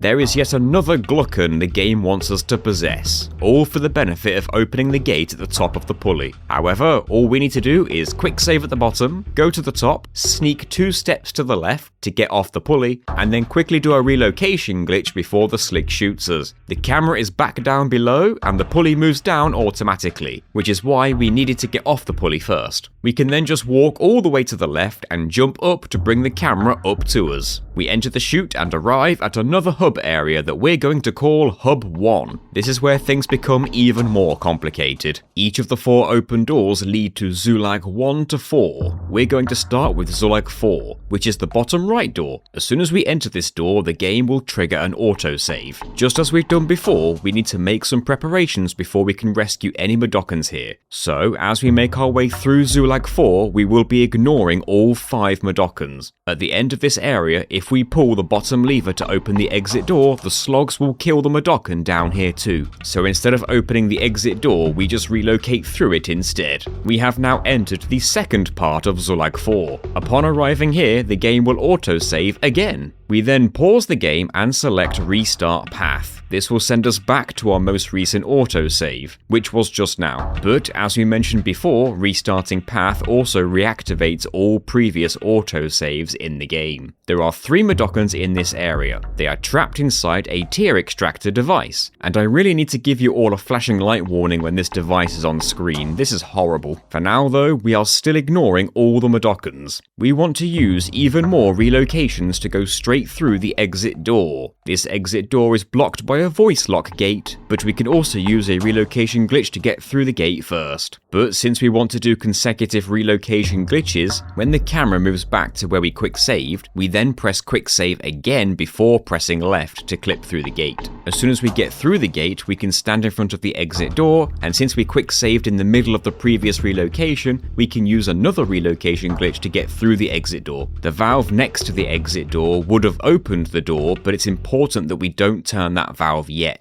We must enter the exit door via the relocation glitch while the door is locked. This has returned us back to Hub 1, and since we didn't turn the valve, Zulag 4's door remains open. So we re-enter Zulag 4 right away, which also triggers the autosave again since we respawned this autosave. And then we make our way through the first area again while ignoring all the Mudokons again. We relocate through the exit door to reach the second second part of Slig 4 again, but since we already triggered this autosave last time we were here, it does not trigger again. We enter the foreground and relocate through the gate on the right, and drop down to receive a yellow ring power-up from the Mudokon in the background. We make our way upward and free the Mudokons from the tier extractor, so flashing light warning again. We then need to use the yellow ring power-up to heal these Mudokons. We can't rescue these 3 Mudokons as intended, as the only bird portal in this area is locked behind a voice lock gate. So we'll just have to use a bird portal in a different area instead. We need to position all 3 of these Mudokons very specifically. They need to be queued up next to each other on the left side of this platform, like this. Next, we position Abe on the far right unit of this platform, and have him face to the right. Now we need to make a manual save here at the perfect time. We want all 3 Mudokons to be crouching down, all facing to the right, and not in the middle of their floor scrubbing animation. As soon as we save the game at the perfect time, we can now perform a relocation glitch. But instead of quick saving from the pause menu, we select Restart Path. As we've mentioned before, the Restart Path option sends us back to the last autosave we touched. At this point, our latest autosave is at the very start of Slig 4. This is because we travelled through Slig 4 twice after respawning its autosave. Since we're selecting Restart Path as part of a relocation glitch, it sends the camera back to the start of Slig 4, and as we've seen before, since this is now a different area from where Abe was, Abe's position in the first area of Slig 4 now matches his coordinates of where Abe was in the second part of Slig 4. Amazingly, because the 3 Mudokons were all on the same screen as Abe, they also moved along with him. This puts Abe and the 3 Mudokons on the screen directly beneath the start of Slig 4. We make a save here for safety, and we jump up on the spot to move the camera down to us. The bottom section of this screen just so happens to match the coordinates of the tier extractor screen. We can now see why we needed Abe on the far right of the screen due to the greeters down here. The 3 Mudokons are down here with us, but due to the glitchy way we got here, they're invisible. Thankfully, the laughing gas doesn't affect them while they're invisible. The whole idea behind bringing the Mudokons to this screen is that there is a bird portal here. If we chant at the right time, it's possible to rescue those 3 Mudokons without the greeters killing either of them or us. It seems like the Mudokons might not run into the bird portal if they were in the middle of a scrubbing floor animation when we relocated them. The funny part is, since we brought those Mudokons over from a different area, the employee board wasn't including those 3 in the original 5 Mudokons. We're actually safe to start rescuing all 5 Mudokons in this area now, and when we do, the number of employees remaining on the employee board underflows and displays 255. Thankfully, this is just a visual issue. The number of escapees is still correct after all. Since we want to rescue the last 3 Mudokons here now, we need to get the slogs out of the way. We can activate a wall of electricity, but the slogs would definitely get us before we can pull the lever. However, if we drop down and run to the right and then quick save, followed by a relocation, we can be on this screen, but with the slogs de-aggroed. If we then hop to the left screen, we can quickly pull the lever just fast enough to kill all the slogs. With all the threats removed, we can rescue all the remaining Mudokons in the first part of Slig 4. We then enter the second part of Slig 4 again, and even though the employee board here says there are still 3 Mudokons here, there actually aren't, since we glitched those 3 Mudokons into a different area. This means we can just relocate through the gate and turn the valve to open the exit door and leave Slig 4 for good. This method of warping Mudokons from one area to another also works on enemies, and it's so useful we're going to be doing it again from Slig 1 and 2. We enter Slig 1 first, which also triggers an autosave of course, and the first thing we're going to do is use a relocation glitch to re-enter the door we just came through. This brings us right back to the hub. Now we want to enter Slig 2, and then we want to use another relocation glitch to return back to the hub again. This is all so we can enter Slig 1 a second time without triggering the autosave, and thus keeping our last autosave at the start of Slig 2. We make our way to the right a few screens. This means passing through a screen with an angry Mudokon above us, and we soon come to a screen with a second angry Mudokon above us. The plan is to warp this second Mudokon and this Slig to a different area in Slig 2, but we don't want to warp the first Mudokon we saw. Since we already passed through the screen with the first Mudokon on it, we loaded that Mudokon into the game's memory. So if we warped now, that Mudokon would come with us as well. Even though the Mudokons will be warped from one Slig to another, their coordinates in each area will be the same. It just so happens that the left Mudokon's coordinates in Slig 1 would would put that Mudokan high into the air when warped over to Zulag 2. This causes that Mudokan to fall down off screen and the fall damage will kill him. Thankfully, there is a way to deload that first Mudokan after we pass through the screen that he's on. All we need to do is quick save and then perform a relocation glitch in place. In doing this, we have deloaded all Mudokans and enemies that we have passed by in this area so far. This keeps the second Angry Mudokan and this Slig in memory, since they're both on our screen now, and it removes the first Angry Mudokan from memory. This means that when we do perform a restart path relocation glitch, only the second Mudokan and any active Slig in memory will be warped to Zulag 2 along with us. We can see that the game intends for us to pull a lever to spawn a Glukkon and then possess it to make progress. We want to perform that very glitch right now on the rightmost screen of Zulag 1. Since our latest autosave is at the start of Zulag 2, that's where the camera goes. Abe, the two Sligs, and the rightmost Angry Mudokan have all warped to Zulag 2 as well in their respective coordinates. There just so happens to be solid ground directly underneath where the Mudokan is warped to, but the two Sligs that we warped aren't so lucky, and they both fall to their deaths off screen. We now use GameSpeak 3 times, with each one helping to bring the camera closer to Abe's location. The camera can't seem to move any further than this though. Since Zulag 2 doesn't have a screen to the right of this screen, the camera is stuck here now, so any movement we do won't move it, unless we can access a door, which is why we positioned Abe where we did. Abe's coordinates has put him right next to a door, so if we can stand in the right spot and press up, Abe will enter the door and emerge on the screen that the door leads to, which allows the camera to find him again. We can now travel to the far right, avoiding the mines, and then use a relocation glitch to go through the exit door to return to the hub. Once again, we do not turn the valve near the exit door so that we can return to Zulag 2 later. We enter Zulag 1 yet again and make our way to the right until we reach the second Angry Mudokan again. Even though we warped this Mudokan to a different Zulag, returning to this Zulag reloads the Mudokan back to his original starting position. However, because the Sligs died when we warped them, the game doesn't reload them. We did all that just to get rid of a couple of Sligs, but we really do need those Sligs out of our way. Now we can bring that Mudokan over to the screen with the Glukkon spawner, but first we need to make sure that the trapdoors here are closed before we move on. Just as we did before, we must save the game while facing right, and the Mudokan is not in the middle of an animation while he's crouching. When we get that save, we must restart path relocate again to warp both Abe and the Mudokan to Zulag 2, but this time Abe and that Mudokan are both on the same screen in Zulag 2. We use GameSpeak 3 times as before, then find the door off screen to allow the camera to find us again. This time we go right back through the door to return to the screen that Abe and the Mudokan warped to, only this time the camera will actually follow us. We need to stand on the far left quickly as there is actually a flying Slig here. For some reason, standing on the far left of this room confuses the flying Slig and it won't attack us.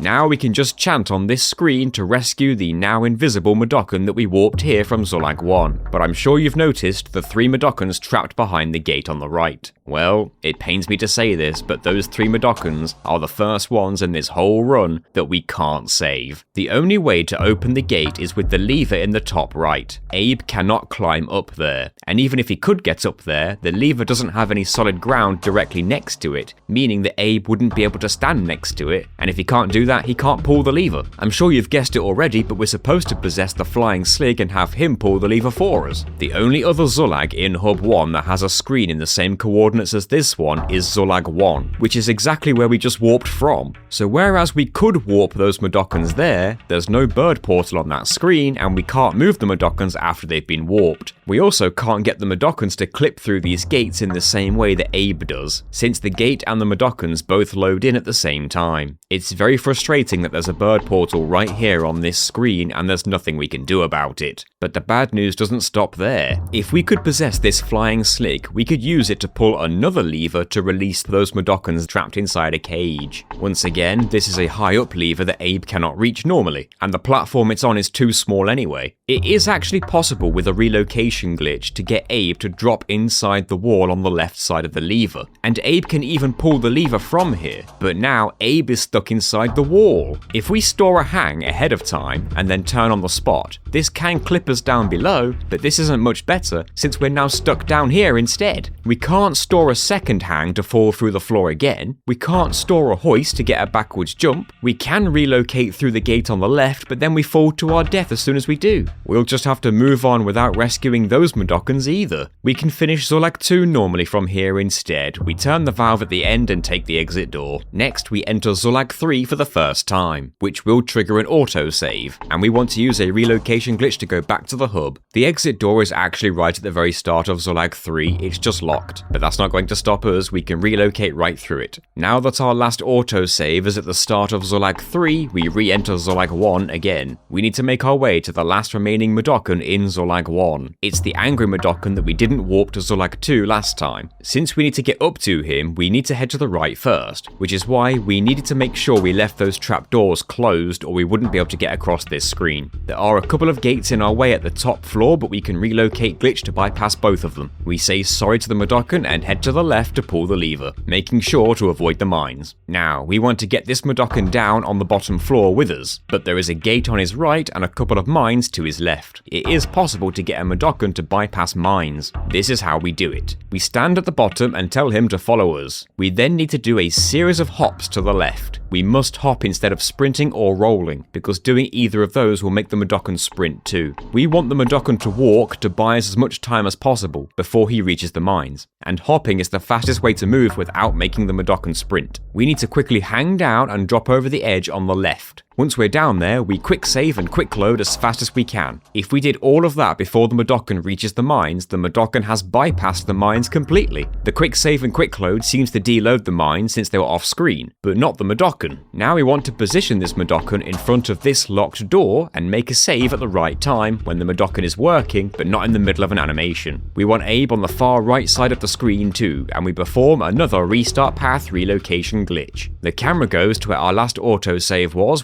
the beginning of Zolag 3. Since our coordinates in Zolag 1 match the starting screen of Zolag 3, both Abe and the Mudokon are also on the starting screen of Zolag 3. As usual, the Mudokon is now invisible and mostly non-responsive. There is a bird portal on this screen, but we need to open the gate in its way first. That means turning these two valves. The invisible Mudokon can't help with that, so we need to travel to the right to find another Mudokon. This means dodging some evil meat grinder sections, but when we reach the end, we can see 5 angry Mudokons, so we apologize to all of them. Now we can make our way along the top of the screen to turn off most of the meat grinders and slow down the remaining ones. We need to bring these Mudokons to the left side, but for now we'll only bring one of them to help us with the 2 valves. Once the gate blocking the bird portal is open, would you believe we now need to guide the visible Mudokon all the way back to the right where he started and tell him to work. This is because having both an invisible Mudokon and a visible Mudokon on the same screen at once can prevent the invisible Mudokons from running into the bird portal, or maybe even crash the game. We return back to the bird portal and chant, which should rescue the invisible Mudokon that we warped over from Zolag 1. From here we can now return to the 5 Mudokons on the far right and bring them all over to the left, taking care to avoid the meat grinders, which is the intended method of saving everyone in Zolag 3 anyway. Once again, since we rescued one more Mudokon in Zolag 3 than we were supposed to, the employee board says 255 Mudokons remaining in this Zolag, due to an underflow. We take the exit door back to the hub, which is unlocked now, and the only remaining Zolag door that we haven't closed yet is Zolag 1, since we never turned the valve at the end. The exit wheel is just below the starting area, which we have not been to yet. This is the path we would normally have taken the Glukkon down to. After a couple of relocation glitches to bypass a couple of gates, we turn the valve and exit the hub, and this opens the door to Zolag 5. Zolag 5 is also how we reach Hub 2, but there are a few Mudokons to find in Zolag 5 first. Thankfully, these Mudokons can be rescued casually. All enemies can be defeated by just opening the trapdoors beneath them. We use 3 Mudokons to help us with some valves, and upon rescuing them, we have saved 18 out of 23 Mudokons in Hub 1. Unfortunately, this is the best we can possibly do, so now we enter Hub 2.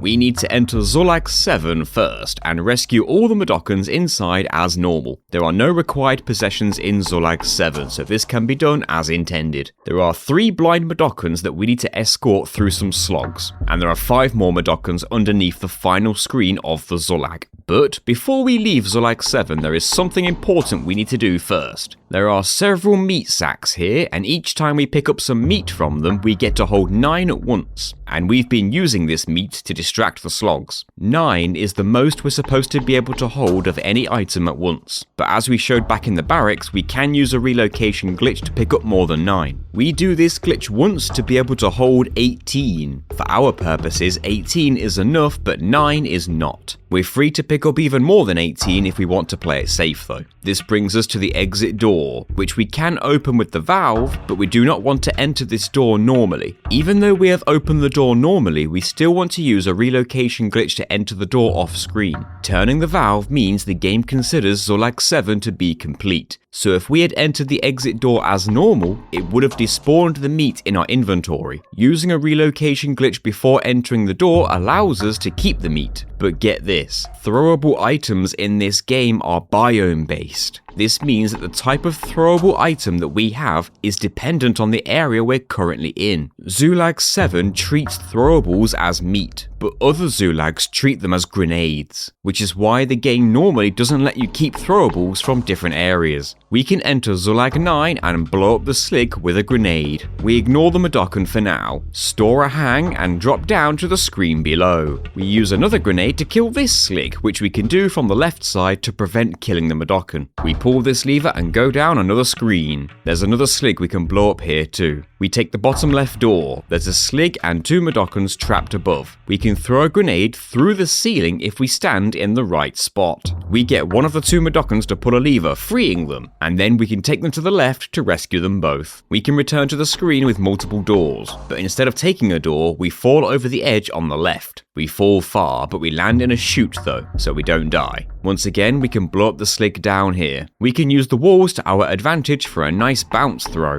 We want to store a hang to drop through the bottom floor and pull both levers to open the gates. The chute gets us back up again, and now we want to free the Mudokan here by asking him to pull this lever. The trapdoor here would normally be opened with the voice lock, but since we opened the gate below, we can bring the Mudokan down to the left and rescue him along with the Mudokan already down here. We can activate the chute above with another lever, and that allows the chute to send us all the way back to the top of Slig 9. We now want to relocate past the starting door. Of course, this means we need to make a quick save on the neighbouring screen. The only screen we can do that on is directly below. So we hang through the floor again, make a quick save, fall all the way back down again, use the chute to get all the way back to the top again, and now we can relocate through the starting door to return to Hub 2. We enter Slig 8 to get an autosave there, and then we relocate back through the starting door to return to the hub again. As you may have guessed, this is so we can warp back to Slig 8 when the time is right. We return to Slig 9, bring the first Mudokan down to the screen below by opening the trap door, and we bring that Mudokan down to the bottom left. As we've done before, we save the game when the 2 Mudokans are crouching and not in an animation. We restart path relocate to warp the 2 Mudokans and Abe to the start of Slig 8, since that's where our latest autosave was. Abe is invisible as well, but we can just chant to rescue both Mudokans that we warped over from Slig 9. Abe will become visible again as soon as we move over to the next screen. This lever will spawn a slog when we pull it, but we can just run up to the higher ledge to get away. If we quick save here and then perform a relocation glitch in place, this permanently despawns the slogs below. But then the game becomes very prone to crashing for a while. Even just running over the edge crashes the game now. Hanging over the edge works fine though. We can continue to the right, spawning more slogs, and then despawning them in the exact same way. Once all the slogs have been despawned, we use a relocation glitch back at the start of Slig 8 to go back to Hub 2, and then we enter Slig 6. The game seems to be a bit more stable now. We can play Slig 6 mostly casually. There are 3 angry Mudokans that we need to calm down, and we can rescue them right away. The following screen gives us a time limit to get by all the electricity before the Mudokans end up killing each other in an angry battle royal. Once we reach the foreground, we can calm them all down. Afterwards, we take these Mudokans up with a pulley, but it's looking quite dangerous up here. The electricity and the trapdoors are activating continuously because there's an angry Mudokan below pulling a lever over and over. We can drop down to calm him down and rescue him. There is a screen down here that lets us view the floor above. This is so we can turn on the electricity ourselves to zap a Slig up there. Once he's gone, we can use a chute to get back up there. Bring all the Mudokons onto the trapdoor, drop them all down with the same lever, and rescue all 5 of them as well. We arrive at the exit door, we turn the valve, but before we leave, we make a manual save first. Now we can leave and return to Slig 8. There is no autosave upon entering Slig 8 since we already triggered it. Also, with the slogs despawned, we can move around freely. We stand in this specific spot and perform the relocation glitch. This sends the camera back to Slig 6, since that's where our last save was. Abe's coordinates on Slig 8 puts him on the screen below this one in Slig 6, so a jump on the spot brings the camera down to us. We return to the upper floor and stand in front of the valve. We perform another relocation glitch. Since we were in Slig 6 when we did the previous relocation glitch, that's where the game sends the camera.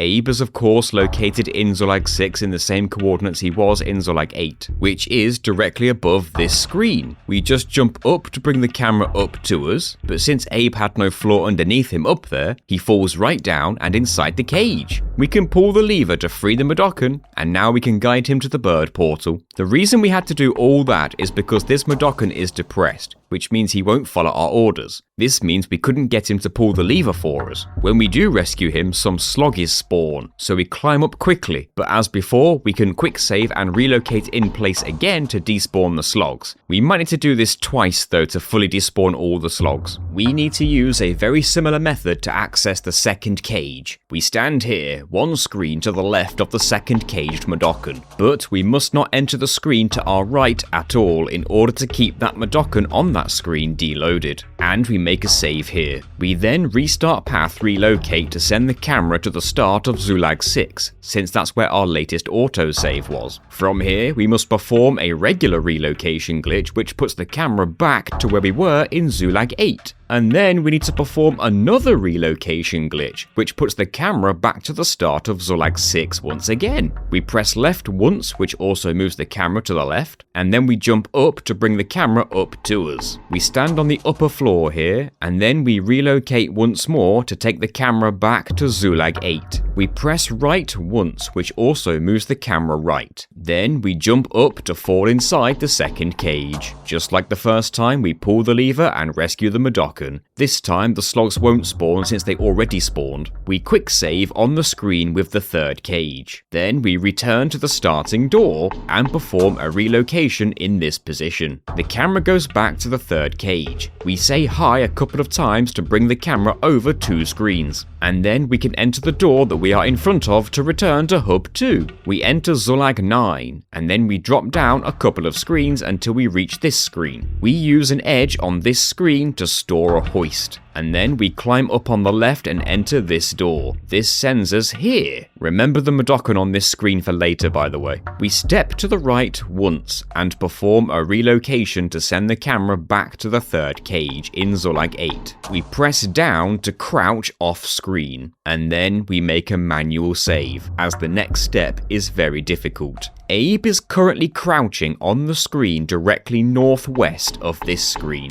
There is a wall to our right preventing access to the third cage, and we couldn't get Abe's coordinates to be directly above this cage like we did with the first 2 cages. If we want to get inside this third cage, we need to roll to the right while off screen and press left on the D-pad on the same frame that Abe hits the wall, which will allow him to backwards jump through the wall and inside the cage. And yes, this is basically a frame-perfect trick being performed blind. We can't let the camera catch up with Abe before performing the backwards jump because the wall is too close to the left of the screen. The screen transition during the roll would prevent the backwards jump from working, and there isn't enough space on the screen above the cage, as we need 4 or more tiles to make a backwards jump work. Performing this while Abe is off screen removes the screen transition, so as far as the game is concerned, we do have more than 4 tiles on the left of the third cage. When we finally nail it, Abe backwards jumps through the wall and lands inside the third cage. We can pull the lever and rescue this Mudokon just like the others, which also breaks the employee board again. Just pay attention to the employee board I've put in the top right of the video, that's always correct. We're far from done though. We run back to the screen with the third cage and make a quick save. We return to the starting door, facing left, and then we relocate, and make a manual save in this position. We will need to perform a total of 7 relocations in a row before we can make another manual save. So a manual save here is important if we make any mistakes. We say hi twice to move the camera twice. We press up to enter the door, which returns us to Hub 2, and we enter Slig 9. We drop down to the 3 doors again and enter the upper left door again. There's a Slig here. We can kill him with a grenade blast through the gate though. That's right, we still have those grenades. We open the gate at the bottom, stand to the left of the upper gate, and now we need to perform our first of 7 relocation glitches in a row. If we mess up the timing on these 7 relocations, we need to start all over again from our last manual save. After the first relocation, we press the hop button, but we need to perform the second relocation in the middle of the hop. If we timed it right, Abe clips through the gate, and now we need to repeat those relocations in the exact same way to clip through this wall on the right. It takes 4 more relocations going back and forth, and 2 of those relocations need to be performed mid-hop, but we finally get through the wall. On this screen, we stand right here, 1 step to the left of the far right wall. We relocate 1 final time to go back to Slig 8, and we jump up on the spot, bringing the camera to us. We're in the top right above the 3rd cage. Abe was never meant to be able to get up here. The good news is we can finally make another manual save. We now need to restart path relocate. The camera goes back to Slig 6. We then perform 2 more normal relocations back to back. We say hi twice to move the camera 2 screens to the right, and now we need to start a hop off screen and perform another relocation mid-hop. If we relocate too early, Abe turns invisible and he gets stuck inside a wall. If we time it right, Abe clips through the wall and falls inside the 4th cage. As usual, we can pull the lever to free the Mudokan inside and lead him to the bird portal. We have finally rescued all the Mudokons in Slig 8. The intended method of freeing the Mudokons trapped inside these cages is to possess a flying Slig, fly inside the cage from above, and have him pull the levers for us. We go to the far right, dodge 1 more slog, turn the valve at the end of Slig 8 and enter the exit door.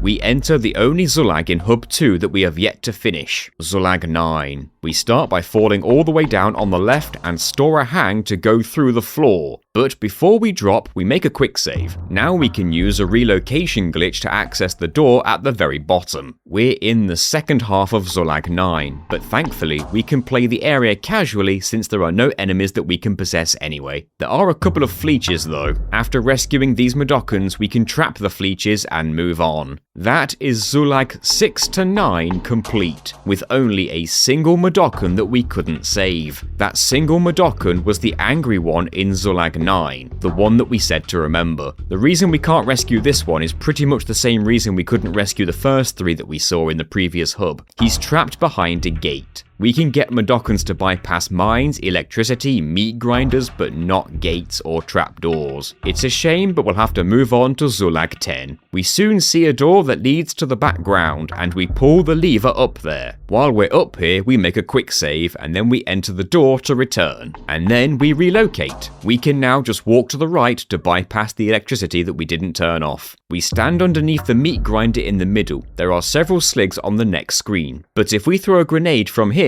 we can blow up all of them. We can guide the 2 Mudokons on the top floor over to the left and rescue them, as long as the Slig doesn't see them move as we do it. In the next area, we stand right here. We throw a grenade to the left, and then we quickly pull the lever before it explodes. This warps us to the background of the next screen, and we arrive just in time to see a Slig get blown up. We need to throw another grenade though. This time we crouch here, throw the grenade over, quickly pull the lever, just in time to see the Slig get blown up. Throwing the grenade so precisely like that prevents the Mudokon from being blown up, and now we can rescue this Mudokon. We find 3 more Mudokons on the very left, and we have them turn the 3 valves. Now we lead them all to the bird portal that's down this hole. Before rescuing them, we pull the lever to be warped to the background of the next screen. Not only does this load in the Mudokon on this screen, but when we return, the electricity has been turned off. You might think we'll need to use grenades to blow up the Sligs on the next screen, but no. If we just chant now on this screen, the Mudokon on the next screen just runs into the bird portal. That is all the Mudokons in Zulag 10 rescued. So we can just take the exit door and leave Hub 2 to be taken directly to Hub 3. No rest for the weary though. First we enter Zulag 13 to trigger its autosave, and now we need to relocate back out again. To do that, we need to get a quick save on a neighbouring screen, but there's a gate in the way. We can store a hang up top to be able to hang through the floor. We quick save here and climb back up. We want to relocate through this gate now, but when we use the relocation glitch while the camera is off screen and before we move, we make another quick save. We can now move 2 steps to the left. Since we're moving to the left, the camera doesn't catch up with us, but as soon as we press up to climb up, the camera now catches up with us. This gets us back to the starting door with our latest quick save being on the screen below, which means we can now use a relocation glitch to return to Hub 3. Next, we enter Zulag 11. There's a locked door on the right as soon as we enter, and we need to relocate right through it. Upon arriving, there's a Slig shooting at us immediately, but we can quickly pause the game before we die. When we do, we make a manual save, we die right afterwards, but when we load the manual save that we just made, we hold up and go right back through the door again. We just needed a save on that screen. When we return, we need to stand in front of the door on the left, and perform the relocation glitch to send the camera back to the screen with the Sligs on. We want to make a save here while the camera is on this screen, before we do anything else. Then we press up to have Abe enter the door that we left him in front of. This returns us back to Hub 3, but with our latest saves still on the screen with the Sligs. We enter Zulag 13 again. Of course, this time the autosave doesn't trigger. We store a hang and drop through the floor. We can climb back up and store another hang on this spot. Then we can use it to drop through the lower floor. Now we can travel to the right along the bottom,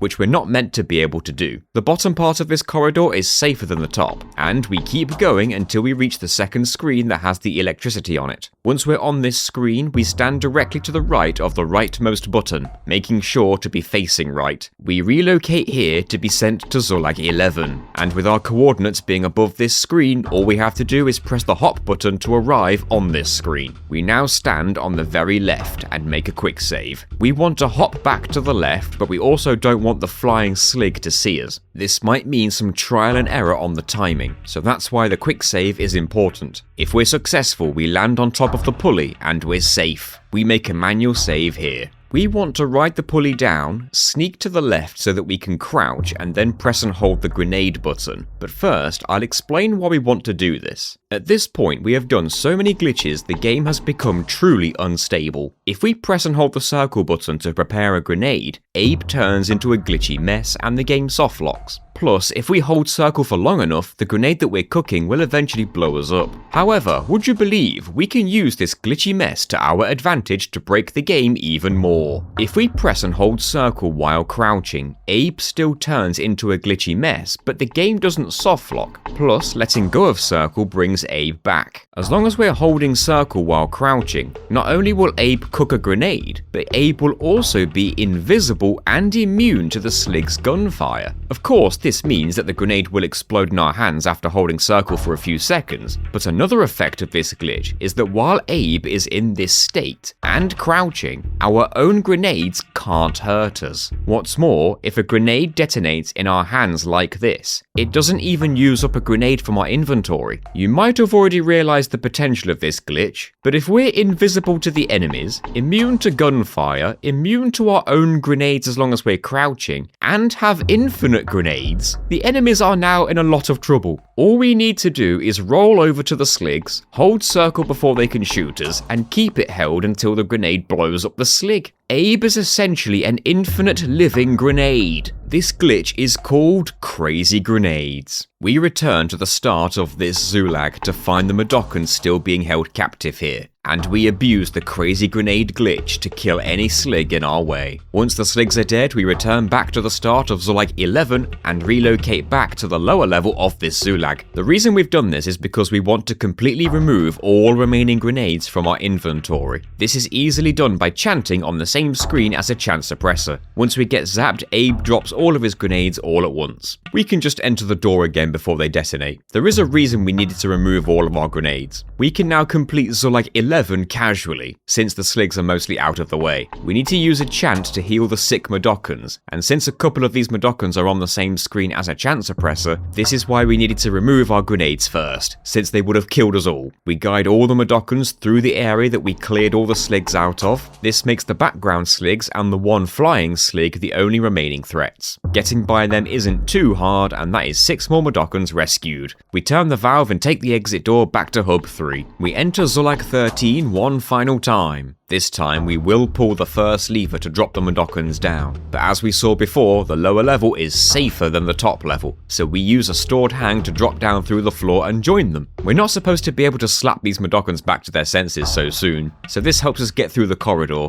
The gates are still a bit annoying, but the electricity is no longer a threat to us. We can rescue all 5 of these Mudokons easily now, which also gives us the Shrikle power up. But as you can see, there are 8 Mudokons total in this Zulag. The remaining 3 are in a secret area that we can reach via a chute in the very bottom left. But before we use this chute, we make a manual save. This is also where the Shrikle power is meant to be used so we can clear out all these mines. And enter the door. I need to give another flashing light warning though, as there's another tier extractor here. The reason it's impossible to rescue these 3 Mudokons is because the only way to get them out of the tier extractor is by possessing a Glukkon and activating a voice lock. It is possible to get Abe to stand in the top left of this screen with the right relocation glitches, but the only thing we can do up there is slap the top left Mudokon. Despite this, he is still completely unresponsive otherwise, so unfortunately, this is another 3 Mudokons we cannot rescue in this run. We can either travel to the end of the secret area and relocate through the door at the end, or we can reload our latest manual save and exit through the door near the valve. We enter Zulag 12 next, as it's the last Zulag remaining. We get by the greeters, use the ledge above us to store a hang, and drink a brew to store a fart. We roll to the far left and hang down through the trapdoor on the right before we get shot.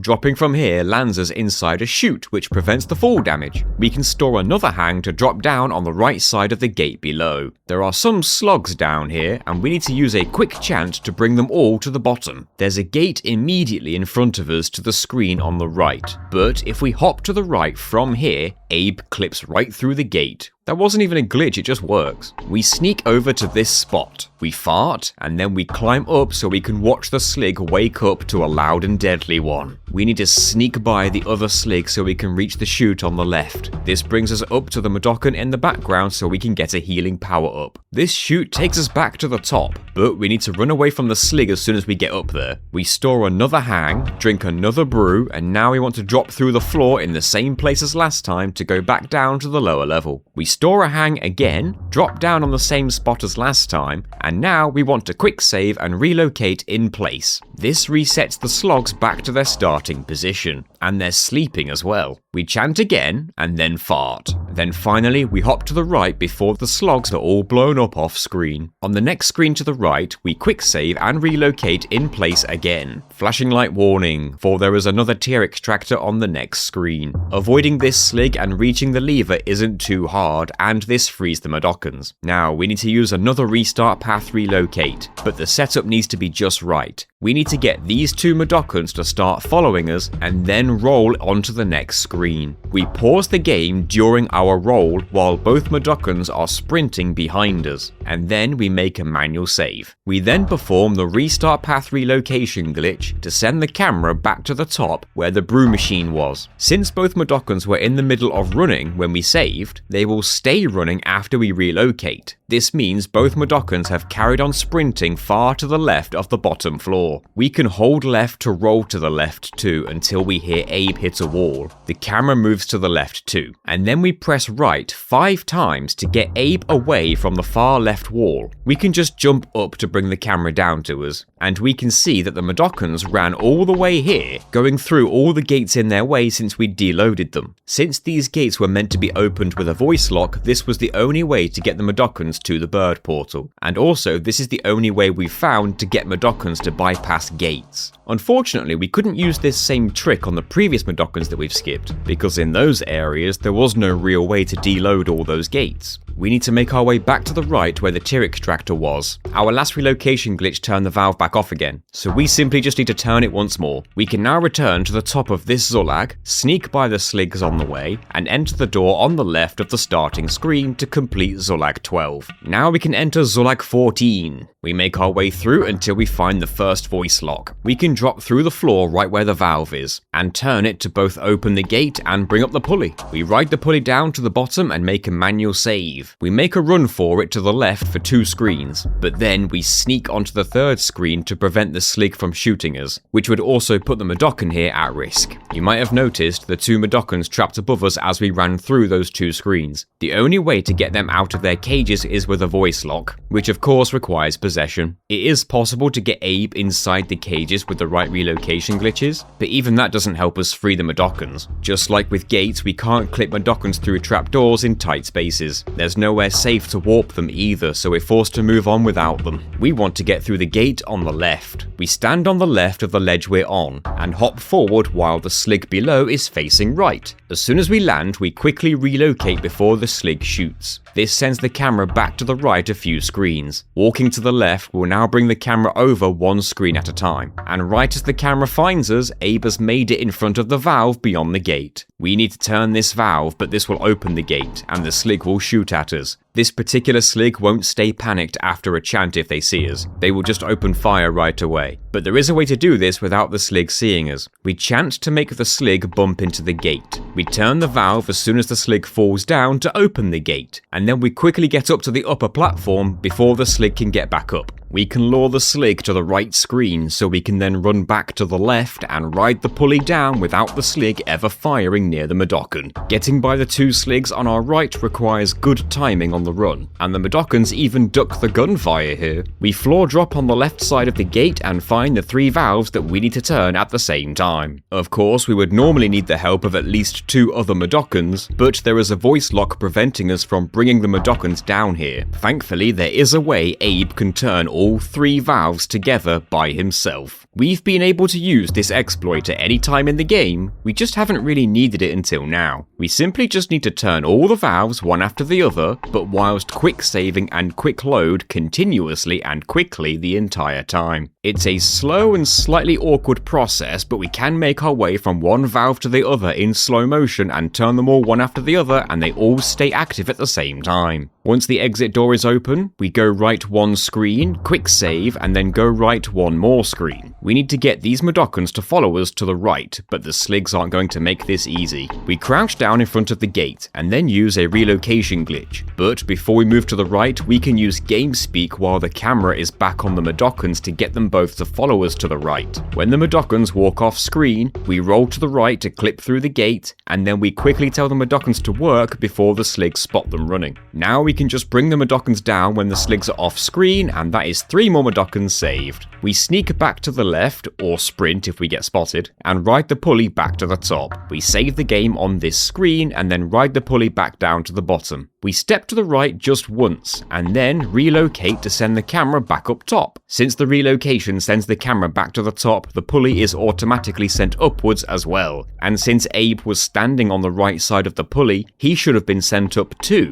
But due to Abe being moved in from off screen automatically, Abe is invisible. As soon as we move, Abe will become visible again, and we can chant for a second to freak out the Slig, and then make a run for it to the upper ledge, hopefully without the Mudokan being shot. Now we need to lure the Slig off screen again so we can get the Mudokan onto the pulley and bring him down to the bottom floor. All we have to do now is get that Mudokan past the 2 Sligs down here, which I pulled off first time by sheer dumb luck. That is another Mudokan saved. Now we can just floor drop through the floor to get beyond the gate and take the exit door to get out of Zulag 14. That is 17 out of 22 Mudokans saved in Hub 3. This brings us to the final level of the game, Zulag 15, and there are no required possessions whatsoever. We turn this valve to start a 4-minute timer and speed our way through a series of obstacles, such as meat grinders, timed mines, and flying Sligs. There's also a challenging Mudokan escort that we need to do if we want to rescue all 6 Mudokans here. It took me a few attempts, but since we had quick save and quick load at our disposal, it wasn't too bad. We drop into the final room and chant to rescue 4 more Mudokans at the end. We have done it. Can you beat Abe's Exoddus without possession? Yes, and with a grand total of 289 out of 300 Mudokans saved. That is just 11 short of the maximum, which at the time of writing is the best possible result. Thank you for watching, and an even bigger thank you to both Limbloom and Creepy Koala. Without them, this video would not exist, especially Creepy Koala as he routed much of this run, and taught me how to do the relocation glitches. Check his channel out for more Oddworld content, link in the description. If you enjoyed the video, please subscribe, and if you want to see what else I'm working on for future videos, you can join our Patreon for just £1 a month. You will also get your name in the credits just like all of these amazing people you're seeing right now. A big thank you to all of them as well, whether you be patrons, YouTube members, or Twitch subs. Your support has meant everything to me and it keeps me going. If you want to see this same challenge on the original Abe's Odyssey, then the video is linked on screen now. Or maybe you want a challenge on another PS1 classic like Metal Gear Solid without taking steps. I'll put that playlist on screen too. I wonder if Munch's Odyssey is just as broken. Surely not, right? Right?